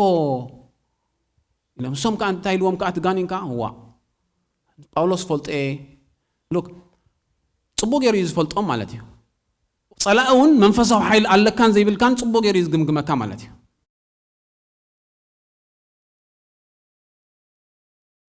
ሓሳብ ድማ ዲያብሎስ ናብ ልቢ ይሁዳ ኣቐመጠ ኢሉ ምክንያቱ ዘይተዓርደ ነገር ኣብ ልቡ ስለ ዘሎ ኢምፕሊመንት ገብሮ ክትገብሮ ነቲ ሓሳብ ኣብ ቀረባ ኣብ ዝሃለወሉ እዋን ኣብቲ ቦታ ተረኺብዎ ማለት እዩ ጸላኢ ጽቡቕ ገይሩ እዩ ዝፈልጥ ማለት እዩ ስለዚ ፈልጦ ኢልዎን ጳውሎስን ዮስን ንስኻትኩም ግና እንተዋቲኹም ኢሉሲ እንታይ ገይርዎም ኣሕሚቖም ይብለና ማለት እዩ ስለዚ እንታይ ክብል ደልየ መንፈሳዊ ሓይሊ ቀዳማይ ነገር እዩ መተካእታ ዘይብሉ እዩ መንፈሳዊ ሓይሊ እግዚአብሔር ይመስገን ነቲ ናይ እግዚአብሔር ፍቃድ ነቲ ናይ እግዚአብሔር ሓሳብ ብሓይሊ ጥራይኻ ክትገብሮ ትኽእል ዘ ቫዮለንት ሻል ሬይን ባይ ፓወር ኢሉ ቃል ኣምላኽ እቶም መንግስቲ ኣምላኽ ዝወርስዋስ ብምንታይ ብሓይሊ እዮም ዝዳፍኡ ኢሉ ቫዮለንትሊ ማለት እዩ እግዚአብሔር ይመስገን ቃል ኣምላኽ ብዛዕባ ላይፍ ስታይል ናይ ሓደ ኣውግእ ዝኣቱ ክዛረብ ከሎ እንታይ ኢሉ ወተሃደር ነቲ ዝዕቀየ ምእንታን ከስምር ኢሉ እንታይ ይገብርን ኢሉ ብናይ መነባብሮ ኣይጠላለፍኒ መጀመርታ ዝመጽኦ እና መነባብሮ መጀመርታ ክገብሮ ዘሎ መጀመርታ ቱ ዱ ሊስት እዩ ንሰባት ነዚ ኩሉ ግን እንታይ ገብሮ ኢልዎም ቀሊዕዎ እዩ ዝኸይድ a soldier do not compromise by civilian affairs ይብል civilian affairs ብመነባብሮ እንታይ ይገብርኒ ኣይጠላለፍኒ እቲ ላይፍ እሱ እዩ ዝጠላልፎን ሰብ ማለት እዩ and ናብራኻ ኢሉ ኣይውዳእኒ ማለት እዩ it's a lot of list always ስለዚ እንታይ ኢሉ ወታደር ኢሉ ወይ ከዓ ቀይታይ ነቲ ዝዕቀዮም እንታን ከስምሮ ኢሉ ብምንታይ ኣይጠላለፍኒ ኢሉ ብመነባብሮ ኣይጠላለፍኒ ቀሊዕዎ እዩ ዝሓልፍ ማለት እዩ መንፈሳዊ ምብርታዕ ቀዳማይ ናብራኻ እንታይ ክትገብሮ ከለኻ ማለት እዩ ብድሕርቲ ናይ ጎይታ ነገር ክትሰርዖ ከለኻ ካብኡ እዩ ዝጅመር ማለት እዩ ዓቀይታይ ነቲ ዝዕቀዮም እንታን ከስምሮ ኢሉ ብናይ መነባብሮ እንታይ ኣይከውን ኢሉ ኣይጠላለፍኒ እቲ መነባብሮ እዩ ንድሕሪት ዝስሕቦ ማለት እዩ ኣይጠላለፍኒ እዩ من دا خسمر زدلي نت commanding officer نت زلاقو እግዚአብሔር እንደቅ ኣብቲ ናይ ሙሴ ዝነበሩ ወለዶ እንደ ድሕር ሪእዎም ብሙሉኦም እንታይ ኮይኖም ሲቪላዊ ህይወት ኣዝዮም ስለ ዝተለማመዱ እቲ እግዚአብሔር ዝነግሮም ዘበለ ኣብ ፀፅባሕ ምቕባሉ ኣይከኣሉን ስለዚ እንታይ ግበር ኢልዎ ኣርሚ ወይ ከዓኒ ሰራዊት እንታይ ግበረለ ኢልዎ ኢያሱ ኣትንስኣለ ኣዳል ወልደ ኢልዎ እግዚአብሔር ካብ ፀፅባሕ ካብ ቦታ ናብ ቦታ ካብ ቦታ ናብ ቦታ እንታይ ገብሮም የንቀሳቀሶም ነይሩ ምክንያቱ ኣብ ሓደ ቦታ ኮፍ ምባል ከይለምዱ ፊዚካሊ ይመስል ግን ንኢያሱ ሽዑ እንታይ ገይርዎ ናይ ውግእ ጀነራል ይገይርዎ ስትራቴጂ ኩሉ ግዜ ከዓኒ ከምቲ ኣብ ዓይ ዝገበርዎ ይህቦ ነይሩ ማለት እዩ ኢያሱ ከዓኒ ይገብሮ ነይሩ ማለት እዩ እግዚአብሔር ግን ካብ ሰባት ዝፅበዮም ነገር እንታይ እንድሕሪግና እቲ ሱ ዝበሎም ነገር በተን መነባብሮም ከይተጠላለፉ ክወፁ ከለዉ እዩ ዝፅበ ነይሩ ሃቦም እምበር ትውግእ ናይ መን ኢሉ ቃል ኣምላኽ ናይ እግዚአብሔር እዩ እግዚአብሔር ይመስገን ኣብ ውግእ ብርቱዕ ኢልዎ ንእግዚአብሔር እግዚአብሔር ተዋጋ ኣምላኽ እዩ ኣብ ውግእ ዘየለ ክርስቲያን ብጣዕሚ ፀላኢ ይወሮ እዩ ናብራ ክርስትና እንታይ ናይ ውግእ ናብራ እዩ ናይ ሰልፊ ህይወት ይኹሉ ማለት እዩ ፀላእ ኩሉ ግዜ ካብኻ ክወስዶ ዝደሊ ነገራት ኣሎ ሳኻ ኩሉ ግዜ ነቲ ጎይታ ዝሃበካ ካብ ፀላእ ትወስዶ ነገር የለን ምክንያቱ ከም ዝበልናዮ እንታይ እዩ ነቲ ዘለካ ደው ኢልካ ምሕላው እቲ ብጎይታ ዝተዋሃበካ ደው ኢልካ ምሕላው ንሱ እዩ ትውግእ ፀላእ ኩሉ ግዜ ክሕድገካ እዩ ዝደሊ ማለት እዩ ፀላእ ክምንጥለካ እዩ ዝደሊ and imagine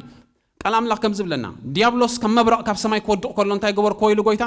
ريخ ويلو أبستسعر صلايو جن نحرينا يا معرف 10 قدامي قرنطس كم زيبل حسابات مسفلت أملاخ العز بلا نجارينا نفرسيلو ماني هتصلاي كفو نجار ترايز يكون السدد كان مخفو مسدادو اثنين مدري كون النت ويكانت فاكت زبالتي كم حق زخنا وصع زخنا نجار نسخت أمن ينو أمره خاص سدل كمالتي عبنت كم زبلنا يعنتي بحر لو بيت صلاة نبرة قال كان تايكوين علمه ميت يا سلزنا نمبر أيتو تكموزي أتقبلوا خير دليل منيرهم ጎይታ ግን እንታይ ኢልዎ ኖ እምነትካ ሓሉ ኢልዎ እመን ኢልዎ ኣይትፍራህ ኢልዎ እግዚአብሔር ይመስገን መንፈሳዊ ሓይሊ ንእምነት ዝድግፈካ ሓይሊ መንፈሳዊ ሓይሊ ውሽጥኻ ዘበርትዕን ዝመለን ሓይሊ ኣለዎ እግዚአብሔር ዝተመስገነ ይኹን እግዚአብሔር ካኒ እንታይ ኣብቲ መንፈስ ቅዱስ ዘሎ ኣው እንታይ ኣሎ ሓይሊ ኣሎ ሓርነት ኣሎ እግዚአብሔር ይመስገን መንፈሳዊ ሓይሊ ከይተስተውዕል ናይ እግዚአብሔር ምኽሪ ናይ እግዚአብሔር ሓሳብ ከይትርኢ ናይ እግዚአብሔር ነገር ኣብቲ ውሽጢ ኣትኻ ዝኽልክለካ ዘበለ ኩሉ መጋረጃ እዩ ዝብሎ ሓቂዶ እቲ መጋረጃ ክሳብ ሕጂ ጎይታ ነቲ መጋረጃ ቅንጢጥዎ ከሎስ እቲ መጋረጃ ግን ክሳብ ሕጂ ኣብ ልቦም እንታይ ኢሉ ዝርጉሕ ኢልዎ ጎይታ ግን እንታይ እዩ መንፈስ እዩ ማለታይ ማለት እዩ መጋረጃ ይክልክሎን እዩ ሰሊኹ ከኣቱ ክእል እዩ ማለት እዩ ኣብቲ መንፈስ ጎይታ ዘሎ ኣው እንታይ ኣሎ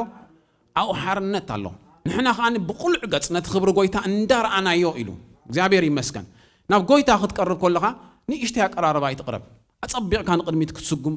ኣለካ እግዚአብሔር ይመስገን ጎይታ ከም ኢልዎም እቲ መርበብኩም ናምንታይ ስለድዎ ኢልዎም ናብቲ ዓሚቕ ኢልዎም ኣብቲ ቀረባ ደኣሞ ውንጅሪኻ ክትገፍፍ እምበር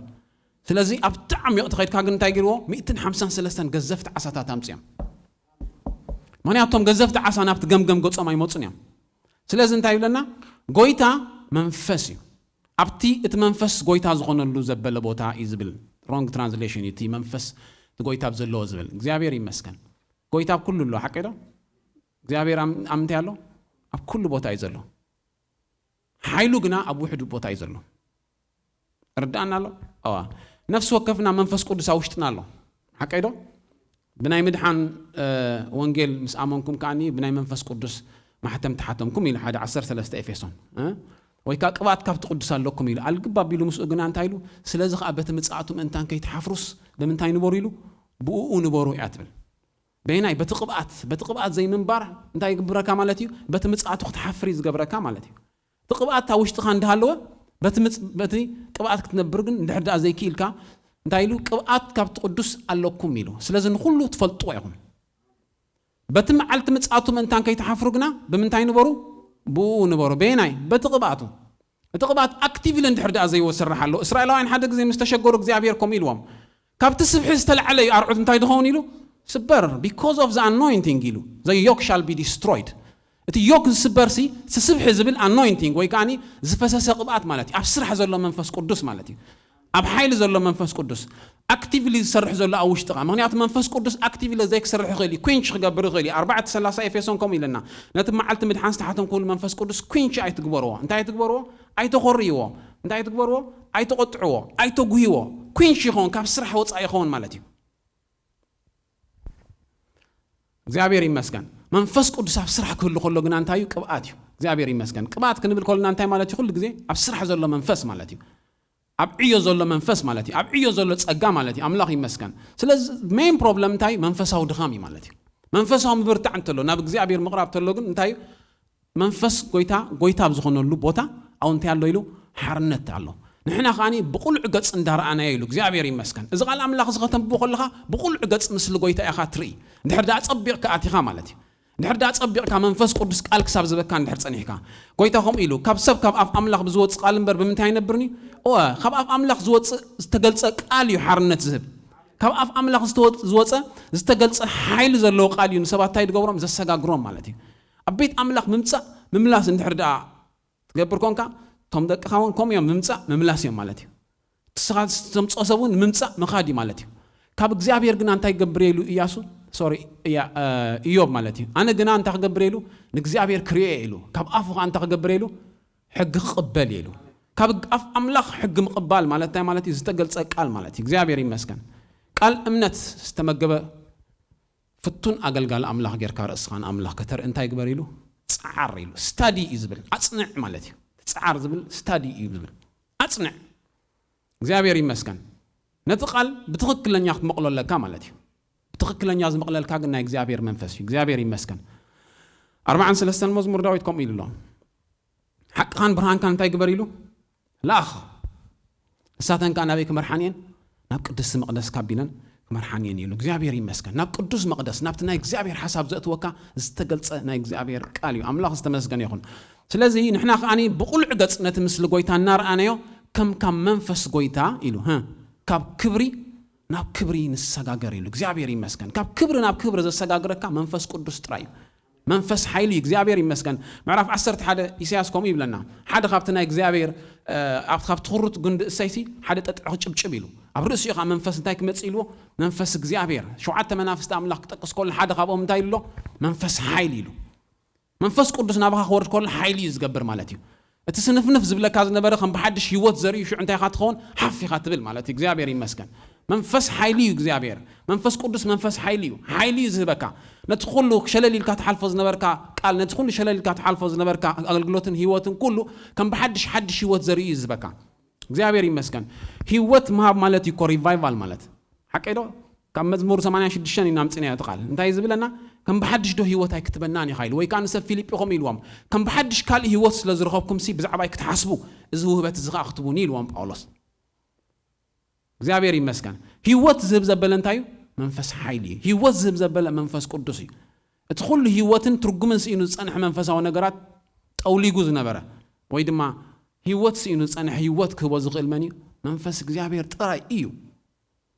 ዝርርብ ዶክትሪን ዋን ሓንቲ ኣይፈትሓልካን እዩ ስርዓት ግን የትሕዘካ ይጠቅም እዩ እግዚአብሔር ይመስገን ኩሉ ሕጊ ኩሉ ንገብሮ ስርዓታት ብሙሉ ጽቡቕ ኮነሱ መንፈሳዊ ሓይሊ ዘይብሉ ግን ትርጉም የብሉን መንፈሳዊ ሓይሊ እንድሕር ዘየለ እንታይ ማለት እዩ ኣብ ቃል ኣምላኽ ካል ድማ እግዚአብሔር ዘይፈልጥ ወለዶ ተንስእ ማለት ኮንታይ ማለት እዩ ፍልጠት ዝብሎ ቃል ኣምላኽ እንታይ ባይ ዘወይ ፐርሰናል ፌሎሺፕ ወይ ካኒ ብሕታዊ ወይ ካ ግላው ዝኾነ ሕብረት ማለት እዩ ምስ ኣምላኽ ሕብረት ዘይብሎም ወለዶ ተንስዮም ማለት እዩ ምስ ኣምላኽ ሕብረት ዘለዎ እቲ ናይ እግዚአብሔር ኢድ ዘስተማቐረ እቲ ናይ እግዚአብሔር ምድሓን ዘስተማቐረ ወለዶ ግን ክሳብ መጨረሻ እንታይ ዝኾን ንእግዚአብሔር ተኣሚኑ ክሓልፍ ሓይሊ ይህቦ እዩ ስለዚ ቃል ኣምላኽ እንታይ ኢሉ ናብ ጎይታ ክትቀርብ ከለኻ ኣምላኽ ይመስገን ከም ብቁልዕ ገጽኻ ትሪኦ ኢሉ እግዚአብሔር ይመስገን እንታይ ማለት እዩ ሙሴ ክመጽእ ከሎሲ ቁልዕ ገጽ ከይርእይዎ እቲ ክብሪ ይሽፈን ነይሩ ሕጂ ግን እንታይ ኢሉ ካብኡ ዝሓሸ ክብሪ መጽእ ኢሉ ኣምላኽ ይመስገን ካብኡ ዝሓሸ ሓይሊ መጽእ ኢሉ ካብኡ ዝሓሸ ኣክሰስ መጽእ ኢሉ ካብኡ ዝሓሸ ዕድልን ተስፋን መጽእ ኢሉ ንቤት ኣምላኽ እግዚአብሔር ይመስገን ስለዚ ከም ካብ መንፈስ ጎይታ ነቲ ቃል ወይ ከዓ ነቲ ክብሪ እንዳርኣንዮ ከም ካብ መንፈስ ጎይታ ካብ ክብሪ ናብ ክብሪ ንሰጋገር ኢሉ ናብ ጎይታ ክትቀርብ ከለኻ ካብ ክብሪ ናብ ክብሪ ኢኻ ትሰጋገር ናብ ቤተ ክርስቲያን ክትመጽእ ከለኻ ይበልኩን ኣነ እንታይ ዳ ናብ ጎይታ ክትቀርብ ከለኻ ናብ ቃል ኣምላኽ ክትቀርብ ከለኻ ብቁልዕ ገጽኻ ትሪኦ ኩሉ ትሸፊንካ ዝጸንሐ መጋረጃታት ከምቲ ጳውሎስ ካብ ዓይኑ ዝወረደ ርጋፍ እንዳረገፈልካ እዩ ዝኸይድ ማለት እዩ ብጎይታን ብጽንዓት ሓይሉን ከዓ እንታይ ትኸውን ትብርትዕ እቲ ኩሉ ዲኣክቲቬትድ ኮይኑ ዝነበረ ናይ እግዚአብሔር መለኮታዊ ኣጽዋር ሽዑ ኣክቲቭ ይኸውን እዩ ዝብለና ብስታሕቲ እግዚአብሔር ይመስገን ስለዚ እቲ ቅልስና ኢሉ ሽዑ እንታይ ዝጅምር ትቅልስና ምስ ምንታይ ኣይኮነን ቀዳማ ኢሉ ደምን ስጋና ኣይኮነን it's not physical ማለት እዩ ዋን ሓንቲ ነገር ክትገብር ኣይትኽእልኒ ኢኻ ፊዚካሊ ኣይድሌካን ይውን ማለት እዩ እንታይ ዳ ምስ መናፍስቲ ኣብቲ መንፈሳዊ ዓለም እዩ ማለት እዩ እግዚአብሔር ይመስገን ቀዳማይ ዘድልግ እንታይ እዩ ሓይሊ እዩ መንፈሳዊ ምብርታዕ እዩ መንፈሳዊ ምትንሳእ እዩ ከም እንድሕር ዳ ዘየለ ጸላኢ ኣብ ፀጽባሕ እዩ ዝወስደልካ ኣብ ፀጽባሕ እዩ ዝወስደልካ ኣብ ፀጽባሕ እንታይ ይገብረልካ ይወስደልካ ብጣዕሚ እግዚአብሔር ተገሪሙ ብኢሳያስ ገይሩ ሓደ ቃል ሂቦም ካብኻትኩም ሲ ሓደስ እንታይ ዝብል የለን ምለስ ዝብል ዶ የለን ኢልዎ ኩላትኩም ዝሙታት ኩላትኩም ውሩራት ኢኹም ኢሉ ዝተዘመትኩም ዝተወረርኩም ኢኹም ኢሉ ካብኻትኩም ሲ ሓደስ እንታይ ዝገብር የለን ምለስ ዝብል የለን ዲሉ ስለዚ እግዚአብሔር እንታይ ክንገብር ይደለና ክንመልስ ይደለና ማለት እዩ ክንቅበል ኣይደለናን እዩ መን ይምሄርና ይፈልጥኒ እዚ ግን ክንቅበል ኣይኮነን ዝደለና ኩሉ ጸላእ ዘርኦ ዘበለን ክንቅበሎ ኣይደለናን እዩ ጸላእ ዝወሰዶ ዘበለ ግን ኩሉ እንታይ ክንገብር ክንመልሶ እግዚአብሔር ይመስገን ኢንፋክት ጸላኢ ኣይወስዶን እዩ ምክንያቱ ቃል ኣምላኽ ከምዚ ዝብል ናይ ሰይጣን ከም መብረቕ ካብ ሰማይ ክወድቕ ከሎ ረአኽዎ ኢሉ ጎይታ ስለ ዝተሰዕረ ክወስድ ኣይክእልን እዩ ክልተ ስማት ኣለዎ ሓቂ ዲሴፕሽን ወይ ከዓኒ ጸላኢ ዲያብሎስ ዝብል እንታይ ማለት እዩ መታለሊ ኢሉ ጌጋ እምነት ከም ተኣምን ጌጋ ምርዳእ ከም ትርዳእ ምስ ገበረካ እቲ ኩሉ መንፈስ እግዚአብሔር ኣባኻ ክዓዮ ዝግባእ ነገር ስለዘይዓይ ጸላእ ወሪረካ ማለት እዩ ካብኻ ግን ኣይተወስደን ንሱ ብሓቂ ንሕማምና ጾሮ ኢሉ ንስቃይና ካብ ነፍሱ ጻዕኖ ንሕና ከዓ ሰላም ምእንታን ክንረክብ ከዓ እቲ መቕጻዕትና እወረደ ኢሉ ብስምብራቱ ኢሉ እግዚአብሔር ይመስገን ኣሜን ሕጂ ፓስ እዩ ዝዛረብ ቃል ኣምላኽ ምንታይ መስለኩም ኢየሱስ ክርስቶስ ሓንሳብ ተሰቂሉን ሞይቱን ተንስዩን ተወዲዩ እዩ ስለዚ ኩሉ ተፈጺሙ እዩ ዝብለና እግዚአብሔር ይመስገን ኣብቲ ዝተፈጸመ ዘበለ ነገር ጸላእ ግን ከምዘይ ተፈጸመ ገይሩ ክትኣምን ዝገብረካ ነገር ኩሉ ንሱ እዩ ተማሪኽካ ዘብለካ ማለት እዩ እግዚአብሔር ይመስገን ስለዚህ እንታይ ብለና ትቅልስና ምስ ምንታይ አይኮነን ኢሉ ምስ ሕልቅነትን ስልጣናትን ምስ ናይ ጸልማት ገዛእት ዓለምን ምስ መናፍስት ካብ ሰማያት ይንበር ምስ ስጋን ደምን አይኮነን ንፍሕሶ ሰይጣን ምቋሙ ምን ትኽትክሉ ኩሉ አጽዋር አምላኽ እንታይ ግበር ኢሉ ልበሱ ኢሉ እግዚአብሔር ይመስገን ብምንታይ እንታይ ካትሰልብስ ኩሉ አጽዋር አምላኽ ኩሉ እግዚአብሔር ይመስገን ስለዚህ በተአኪት መዓልት ምቋም እንታን ክትግሉኻ ኩሉ መሳስለጥኩሙን ደው ክትብሉስ በዘሎ አጽዋር አምላኽ አልዑሊሉ ስለዚህ ደው ምባልዩ ትዕላማ ማለት ርዳና ሎ ካብ ናይ ጸላይ ቴሪቶሪ ኸይድካ ተምጾ ነገር አይኮነን በኢየሱስ ክርስቶስ ዝተዋሃበና ነገር ግን ጸላይ ከምዘ ይብልና ገይሩ ስለ ነዊሕ ዘመነና ኩሉ ተወሪሩን ተወሲዱን ማለት ስለዚህ ደው ክትብሉ ይዝብለና እግዚአብሔር ይመስገን ደው ምባል ይትዕላማ አምላኽ ይመስገን ቃል አምላኽ ናይ ሰዓርት ማናዩ አሜን እግዚአብሔር ይመስገን ናይቶም ስዕሩ ማናዩ አቱም ውልድ ብርቱዓት ኢሉ ቃል አምላኽ አባኻትኩም ስለዝነብር ደሎ ነቲ እኩይ ካስዕርኩም ኢኹሞ ጽሒፈልኩም ኣለኹ ንእኩይ ትስዕሮ ብምንታዩ ቃል አምላኽ ቃል አምላኽ ኣብ ልብኻ ክነብር ከሎ እዩ እግዚአብሔር ይመስገን ቃል አምላኽ አባኻትኩም ይነብር ስለ ዘሎ ኢሉ ጳውሎስ 4 ጸሎት ጸልዩ ሓደ ካብቲ ጸልዮ ጸሎት ምዕራፍ 3 ኤፌሶን ካብ ቁጥሪ 16 ድሕሪና እንታይ እዩ በመንፈሱ በተናይ ውሽጥ ሰብኩም ብምንታይ ክትብርቱ ኢሉ በኃይል ምብርታ አገዳሲ ድሓር ትሕት ኢሉ እንታይ ኢሉ ክርስቶስ ከኣኒ በእምነት ኣብ ልብኩም እንታይ ይገብር ካድር እግዚአብሔር ይመስገን እቲ ምብርታ ክርስቶስን ቃሉን ኣብ ልብኻ ካድር ይገብሮ ክርስቶስ ኣለዎም ሰብ ኤፌሶን ይብሎምን ኣለዎም በእምነት ኣብ ልቦም ካድር ግን ተወሳኺ ጸሎት ጸሊሎም እቲ ቃል በእምነት ኣብ ልቦም ካድር ተወሳኺ ጸሎት ጸሊሎም እንታይ ማለት እዩ በእምነት ኣብ ውሽጥኻ ካድር ገብረካ ዝኽእል መንፈሳዊ ብርትዕ እዩ እግዚአብሔር ይመስገን ቃሉ አባና ካድር ይዝደል እግዚአብሔር ማሕደር ክገብር ቦታ ክረክብ አስተርሑ ይቅመጥ ብዘይ ተጻራሪ ብዘይ ተቀጻጺ እግዚአብሔር ይመስገን ቃል አምላኽ ንኹሉ ነትነኻን ውሽጥኻ ክብሕቶ ከሎ ክርስቶስ በእምነት ኣብ ልብኻ ይሓድራሎ ማለት እዩ እዚ መንፈሳዊ ብርትዕ እግዚአብሔር ይመስገን ደው ዘብለካ ኃይሊ ማለት እዩ አምላኽ ይመስገን ስለዚህ በተአኪት መዓልት ምቋም እንታን ክትክእሉ ኩሉም ሰስለጥኩሙን ደው ክትብሉ ኢሉ አቱም ደቄ ኢሉ ዮሐንስ ካብ ዝዓብ ሓጎስ የብለይን እንታይ ካብ ምዃን ደው ኢልኩም ካብ ምርኣይ ኢሉ እግዚአብሔር ይመስገን ደው ክንብል ይዝደለና ቃል አምላኽ ንጸላይ ኩሉ ዝሰዶ ዘበለ አጽዋር ክርዳት ንኹሉ እንታይ ክንገብሮ ክንጻረሮ ማለት እዩ እግዚአብሔር ይመስገን ንዑ ንምካት ኃይሊ ክህልወና ማለት እዩ it's not ምግሳጽ አይኮነን እንታይ ዳኒ ምስተዓጥቕካ ኃይሊ ምስ ሃለወካ ጸላይ አይቀርበካን እዩ ጎይታ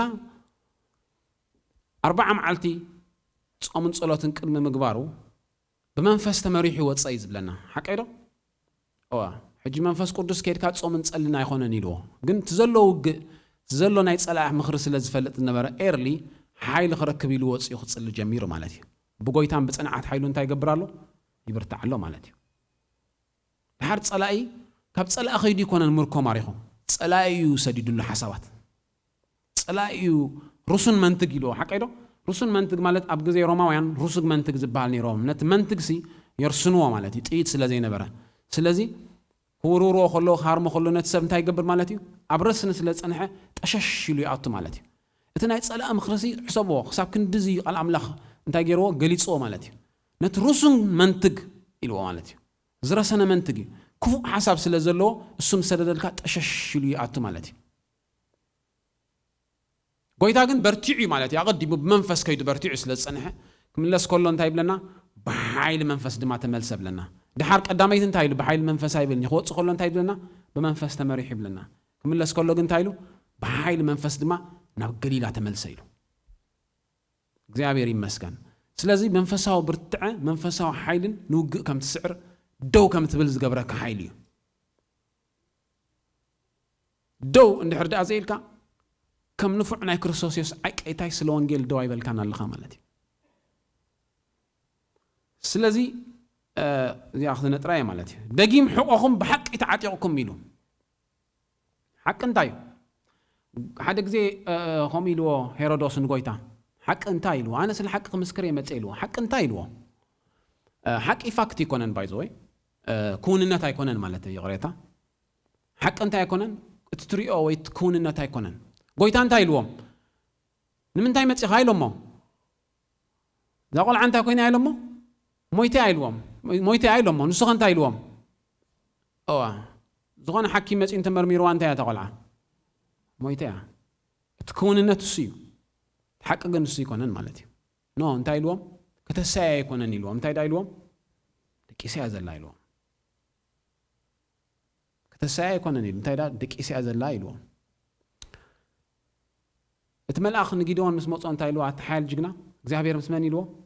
ሰኻ ኢልዎ እሱ ኸንታይ ኢሉ እግዚአብሔር ምሳና እንተ ዝህሉስ ከመይ ኢሎም ሚድያናውያን ስዕሩና ኢሉ እግዚአብሔር ኮ ምስኡ ነይሩ ግን እቲ ሓቅቲ ኣይፈለጦን ብዛዕባ እቲ ክውንነት ጸላእ ንእምርኡ ስለ ዝመልኦ በቃ ሚድያናውያን ብርታዓት እዮም ክንዲዚ ኣሕዛብ ቅድሚ ሕጂ ስዒሮም እዮም ሕጂ ከይረኽቡኒ ኣብዚኣ ኮይነ ስጋም ክዘብጥ ኢሉ ኣብኡ ኮይኑ ዘብጥ ነይሩ ማለት እዩ ክንዲዚ ኺድ እንታይ ማለት እዩ እቲ ዘሎ ኩነታት ሚድያናውያን ኣዝዮም ብርቱዓት ስለ ዝኾኑ ንብዙሓት ከዓ ስለ ዝጨቆኑ እግዚአብሔር ምስኦም ከሎ እስራኤል ኣይፈለጥዎን ኣየስተውዓልዎን ስለዚ እንታይ ዝኣምን ማለት እዩ ነቲ ኩነታት እዩ ዝኣምን ነይሩ ቃል ኣምላኽ እንታይ ይብለና ሓቂ ትሩዝ ዝበሃል መንፈስ ቅዱስ ዝገልጾ ሓቂ እዩ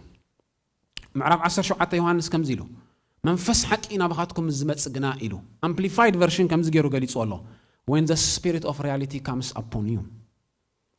መንፈስ ክውንነት ደይኮነ መንፈስ ሓቂ ንቃል ኣምላኽ ክውን ዝገብር መንፈስ ማለት እዩ እግዚአብሔር ይመስገን ንቃል ኣምላኽ ናብ ክውንነት ዘምጽእ መንፈስ ማለት እዩ ሰማይን ምድርን ክፈጥር ከሎ እግዚአብሔር እንታይ ኢሉ ሰማይ ድማ ይኹን ምድሪ ድማ ይኹን ብቋልያ ተብቁል ከም እንዳበለ ክገብር ከሎ መን ይኸይዱ ዝገብሮ ነይሩ መንፈስ ቅዱስ ድማ ኣብ ልዕሊ ማዕሙቕ ይዝንብ ነበረ ናብ ሪያሊቲ የምጽኦ ነይሩ ማለት እዩ መንፈስ ሪያሊቲ እዩ አሜን መንፈስ ክውንነት እዩ አሜን መንፈስ ሓቂ እዩ ነቲ ቃል ምስተኣመንካዮ እንታይ ዝገብር መንፈስ እዩ ናብ ክውንነት ዘምጽእ ናብቲ ጉዝ ዓለም የምጽእ ማለት እዩ ምዕራፍ 11 ዕብራውያን ከምዚ ኢሉ ኣሎ ኩሉ ዝረአ ካብ ዘይረአ ከም ዝመጸ ብእምነት እንታይ ንገብሮ ኣለና ነስተውዕሎ ኣለና እቲ ዝረአ ዘበለ ኩሉ ካብቲ ዘይረአ ይመጽ እዩ ዋላ ተጸላእ ዝገብሮ ኩሉ እኮ ቀዲሙ ኣብቲ መንፈሳዊ ዓለም ጸላእ ዝሰዶ ዘበለ ኩሉ ክፉእ ነገር እሱ እዩ እኮ ዝመጽእ ማለት እዩ እግዚአብሔር ከዓኒ በቃሉ ገይሩ ኣብቲ መንፈሳዊ ነገር ሓደ ነገር ምስ መደበ ናብ ክውንነት ይመጽእ እዩ ሰማይን ምድርን ይኹን ምስ በለ ኮይኑ ሓቂ ዶ ናይ እግዚአብሔር ሓሳብ እዩ ነይሩ እግዚአብሔር ከዓኒ ብጊዶን ገይሩ እንታይ ኢልዎ ኣተሓያል ጅግና እግዚአብሔር ምስ መን ኢልዎ ምሳኻ ኢልዎ ክኸውኒ ምሳኻ ይበሎን እንታይ ዳ ምሳኻ እዩ ዘሎ ክትበርት ነዞም ሚድያናውያን ከዓኒ ክትሳጉጎም ትኽእል ኢኻ ኢልዎ ኖ ኢሉ ጊዶን ከዓኒ ካልእ ክትዕ ጀሚሩ ማለት እዩ እዚ እንታይ እዩ ጸላኢ ኣሚንዎ ነይሩ ማለት እዩ ሚድያናውያን ብርታዓት እዮም ተገዚእካ ንበር ዝብል ጸላኢ ኣሚንዎ ስለዚ ቃል ኣምላኽ እንታይ ይብለና ሕቆኹም ብምንታይ ተዓጥቑ ኢሉ ብኩነታት ኣይኮንካ ትዕጠቕ ከባቢኻ ዘሎ ይኮንካ ትርኢ ማለት እዩ ኩነታትካ ብሓቂ ኢኻ ተዓጥቆ ማለት እዩ ሶሪ ህይወትካ ብሓቂ ኢኻ ትዕጥቆ ሓቂ ማለት ቃል ኣምላኽ ጥራይ እዩ ሓቂ እንታይ እዩ ቃል ኣምላኽ እዩ ከምዚ ፕራክቲካሊ ከምዚ ንዛረብ ዝብሉ ሰሚዕ ኢኻ ግን ፕራክቲካሊ ዝበሃል የለን ፕራክቲካሊ ትሰዕረ ይስዕር ኩሉ ግዜ ቃል ኣምላኽ ዝነግረና ማለት እዩ ንቤት ሓያልሲ ከይሓሰረ ነቲ ሓያል ክዘምት ዝኽእል የለን ኢሉ እንድሕር ዳ ጸላኢ ዘሚትካ ኣሎ እሱ እንታይ ኮይኑ ኣሎ ክውንነት ኮይኑ ኣሎ ማለት እዩ እሱ እዩ ፕራክቲካሊ ዝኸውን ዘሎ ማለት እዩ ስለዚ ዝሰዓረ እዩ ዝኸውን ማለት እዩ ርዳእና ኣሎ ጎይታ ከምኡ ኢሉ ንሰብ ንኣምላኽ ንገንዘብ ምግዛእ ይክእልኒ ኢሉ ነቲ ገንዘብ ክብል ከሎ ማሞን ወይ ከዓኒ ገንዘብ ጋድ ኦፍ ማኒ ዝበሃል ኣብ ግሪካውያን ነይርዎም ንሱ ይጠቂስዎ ነቲ ጋኒን ይጠቂስዎ ነዚ ጋኒን እዝን ንኣምላኽ ክግዛእ ይክእልኒ እዩ እንድሕር ዳ ነቲ ሓደ ገዚኡ ተገዚኡ ነቲ ሓደ ይንዕቕ እዩ ኢሉ ስለዚ ነቲ ዝተገዛእካዮ ዘበለ ንሱ እዩ ኣብ ህይወትካ ዝኸውን ንትእዘዝዎ ዘበለስ ባሮትኹም ትኾኑ ዶ ይፈልጡን ኢኹም ስለዚ ዝፍጸም ዘበለ ኩሉ ዓይናይ ማለት እዩ እቲ ዝተሰዓረ ቃል እቲ ዝተሰዓረ ሓይሊ እቲ ዝኣመንካሉ እቲ ዝኣመነካ ንሱ እዩ ማለት እዩ ቃል ኣምላኽ ግን እንታይ ኢሉ ሕቆኹም ብሓቂ ተዓጠቑ ቅድም ኢሉ ብቃል እግዚኣብሔር ተዓጠቑ ኢሉ ሓደ ግዜ ኣሳፍ ዝበሃል ናይ ኣምላኽ ሰብ ኣሎ 73 መዝሙር ዳዊት ሓቂ ዶ ኣሳፍ እንታይ ክገብር ከም ዝወፀ ወይ ከዓ ኣትዩ ኣይፍልጥኒ ብቲ ቤት መቅደስ ይመስለኒ ናብቲ ከባቢ ናብቲ ደገ እንተረኣየሲ እቶም ንእግዚአብሔር ዘይስዕቡ ሰባትሲ ናብርኦም እንታይ ኮይኑ ኣዝዩ ጥዑም ናብራ ይነብሩ ኢሉ ሓሲቡ እንታይ ኢሉ ንሳቶም ጸገማ መወት የብሎምን ኢሉ ኩሉ ግዜ ከዓኒ ህጡራት እዮም ኢሉ ብትዕቢት ከዓኒ ይጻረፉ ኣነ ግና ሲለ ንኸንቱ ኢደ እንታይ ገይረ ኢሉ ኣጽረየ ኢሉ إذا خاص مس جمركو إلى شو إذا كان كسا أنت يشجرن نيريلو نام بيت مقدس ويكان نام مقدس كسا زعتو يشجرن أنا بريلو استقر إذا جبر ويكان أكل تغل تزبلك حسب نتايو أفتف دقة بيت مقدس أنت حردا هون كأخا أي كت أتو أي كت واتس أفتف دقة أنت حردا هون كا بزني حسب أملاخ بزغنا يتسأل حسب أكل تغل تيز جبرك أجزابير إسرائيل أنت يلوم كل تخدان كي تخدان يلوم كل تزحبرو مالتي حجي كوا ديزاين الله تسأجميلنا شو عقنا ينبرن حنت على باندي كل تأيد كدون مخنيات طويل ومثالي كل تزل بسبعة أنت يجبرني يفطني يلوم منفس قدس كساب زحق زو كساب نام مقدس دعاتو يشجرني خلت هندبل مالتي إذا جن كساب نام مقدس دعاتو يشجرني نبريلو ناوم ساعات وجن تايلو حسابات تغيروا مالتي بحق إن الصحاب سفرة من دلهات سيخات قموا ميلو أنا جنا نجزي أبير يزدليلو أملاقي مسكن التحساسون الرأيون كغير زجبرو ويكان زأمانة نجار والحنتي نبر أنت يدعني نفت بيت مقدس مئتاوي نفتوشت مئتاو حسابات تغيروا نصيز غير زرلا كنا تعطي كنا السم استغير جن كلنا نتغيروا زابيري مسكن نعها أبسماي كبر خب كسيلو تقول زدليوز نبرة صدق نتغيروا كلام الله كم يزبل لنا بقولتان أنت يقبريلو تحققوا إلو This is not a word. كلا يكون نزي. زابير بمنفس قدس نلبسب كابزخون يكون كحقوسان زغل سبن العلي نلبو كحقوسان كعرفان زغل منفسي زابير يمسكن. منفس قدس نسب كعرفو أطبيقي زغل. نحرد أزغالات زي سمعنا ترى نحرد أخوينا مو زي استمقرنا أطبيقنا نام مقدس كنأتو يدلنا إمالتي زابير يمسكن. كم مقدس كتوت صقل لها إخا ديسترب تغنبر أو غطاء تقول لها أي تشجرني خا منفس زابير أنا عرفت منفسي أملاقي مسكن فرا منفسي بلنا مصحف قدس حدا خاون تايلو له حقوسيلو تاي مالتي فرا منفس مالت ناي سب منفسي ناي داغما يستولد بورن اجين زخونه سب منفسو نتايو حدا خافتو زفريو نجر نتايو حقوسي مس منفس قدس كتمصق تمالالس كلها مسو كتطبق كلها مسو حبرت تقبر كلها وش تقانتا يكون حقوسي فلفل دخنتات كخل انت يجبرو overwhelm زجبرو ويكاني زعلوا له مالتي باولوسن سيلاس نفت بيت ما أسرتي حسابه تقطقيتهم شين تأثيرهم بليتي أفرق ليت انت يجرم نجزابير كزمرو جميرهم I don't think after مجمر تحققات زنبرو جن حدا نجار الله زفلتوه منفس قدس أبتل لون تدخل لها نبت بيت مقدس كتاع تدخل لها جنا نخل خناتات كحساسي وزوجته نجزابير منفس فلاد كم زجبر فلتيا أملاقي مسكن سلازم تحقبر جميرهم نوش تقعتو جميرهم أملاقي مسكن منفس እግዚአብሔር كاني نوش طمليو أقداس نجار السيد بدحري السعبة كالآيوي قدام أي نجار انتاي وش طمليو أملاقي مسكن لازم بحق معتاق مالتي جزي خي وسد بحق معتاق بقال أملاق معتاق مالتي قال እግዚአብሔር زبلو زبله مالتي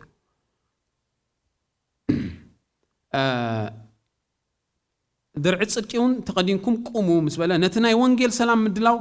ابا اغاركم كمساءن اعتيهم دوبلو مسنا يزغاني تخل نايت كله كفو رسول من تجزبله كتفولو تقول والت امنت العليلو كم تعنتو يزبلنا صلا قداماي كارم زدل انتايو امنت كاي خارم زدل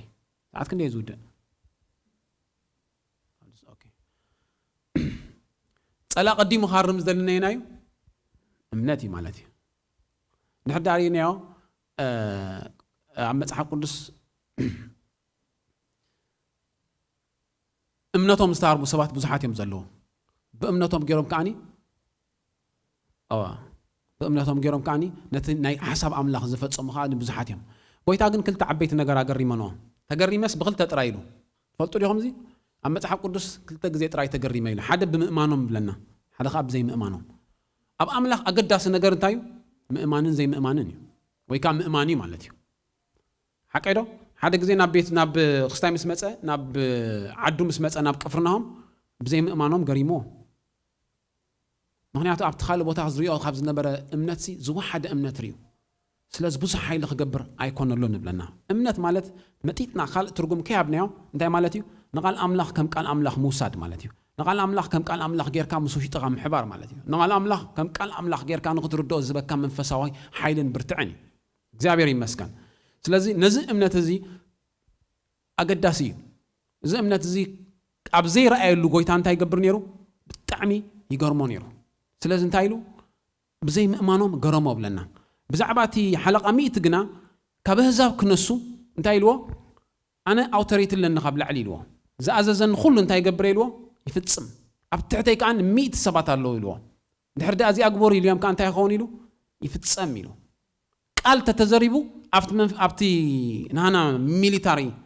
أوردر كم زلوا يفتسم يلو نسخة هم حيل لك يلو እግዚአብሔር ይመስገን ንስኻኹም እንታይ ኣለካ ክእለት ኣለካ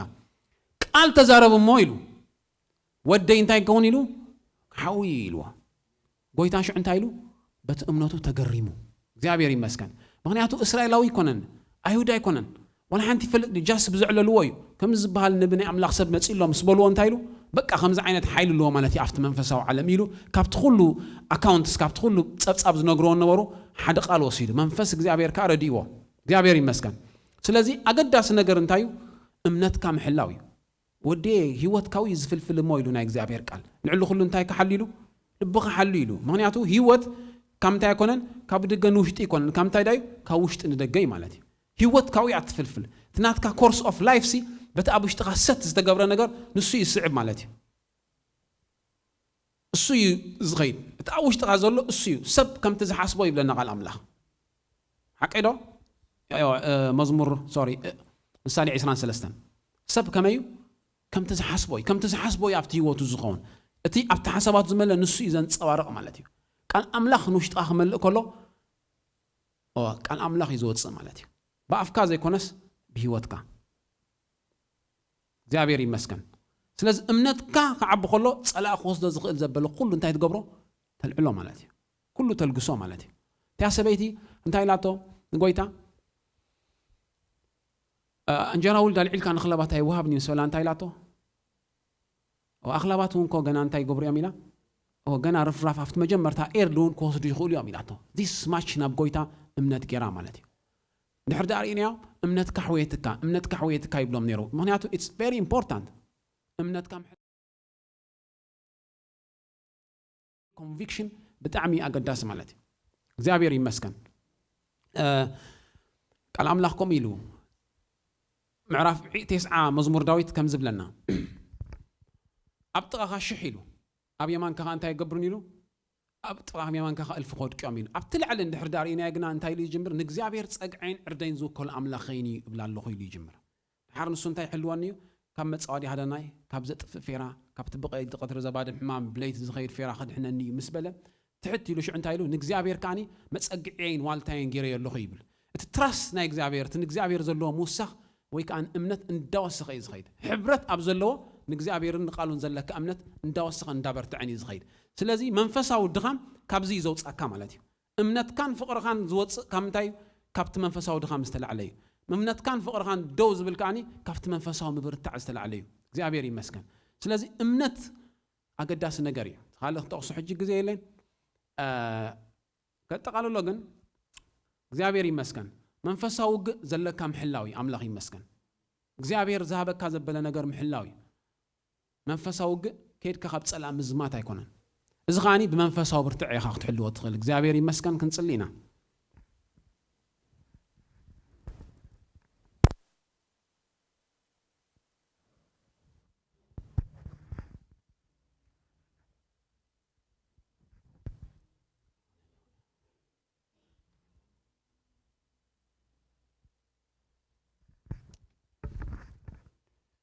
كل تخيل أب كل بوثات ركب كل جزية خاك ترد زي دخمكها هياو أملاخ نمسكنك كالنا لو مجزاوير منفس كم سنة لها سبرات سب دخم سب إنه جزاوير أملاخ يتزنن نسخة سلزي جزاوير نمنك كالنا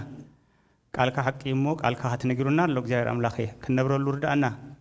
كنا عورو جزاوير أبوي كنا عورو ورد أنا أبوي جزاوير أبوي سلتو هابنا خنواقع تطوق نبل እግዚአብሔር አባዬ ወጽኒዕና እግዚአብሔር ንሓይል ሁሉ ኣብዛም ድርያ ጸልማት ነገር ክንስዕር እግዚአብሔር አባዬ ይጽልይ ያለሁ እስኻ ረዳይን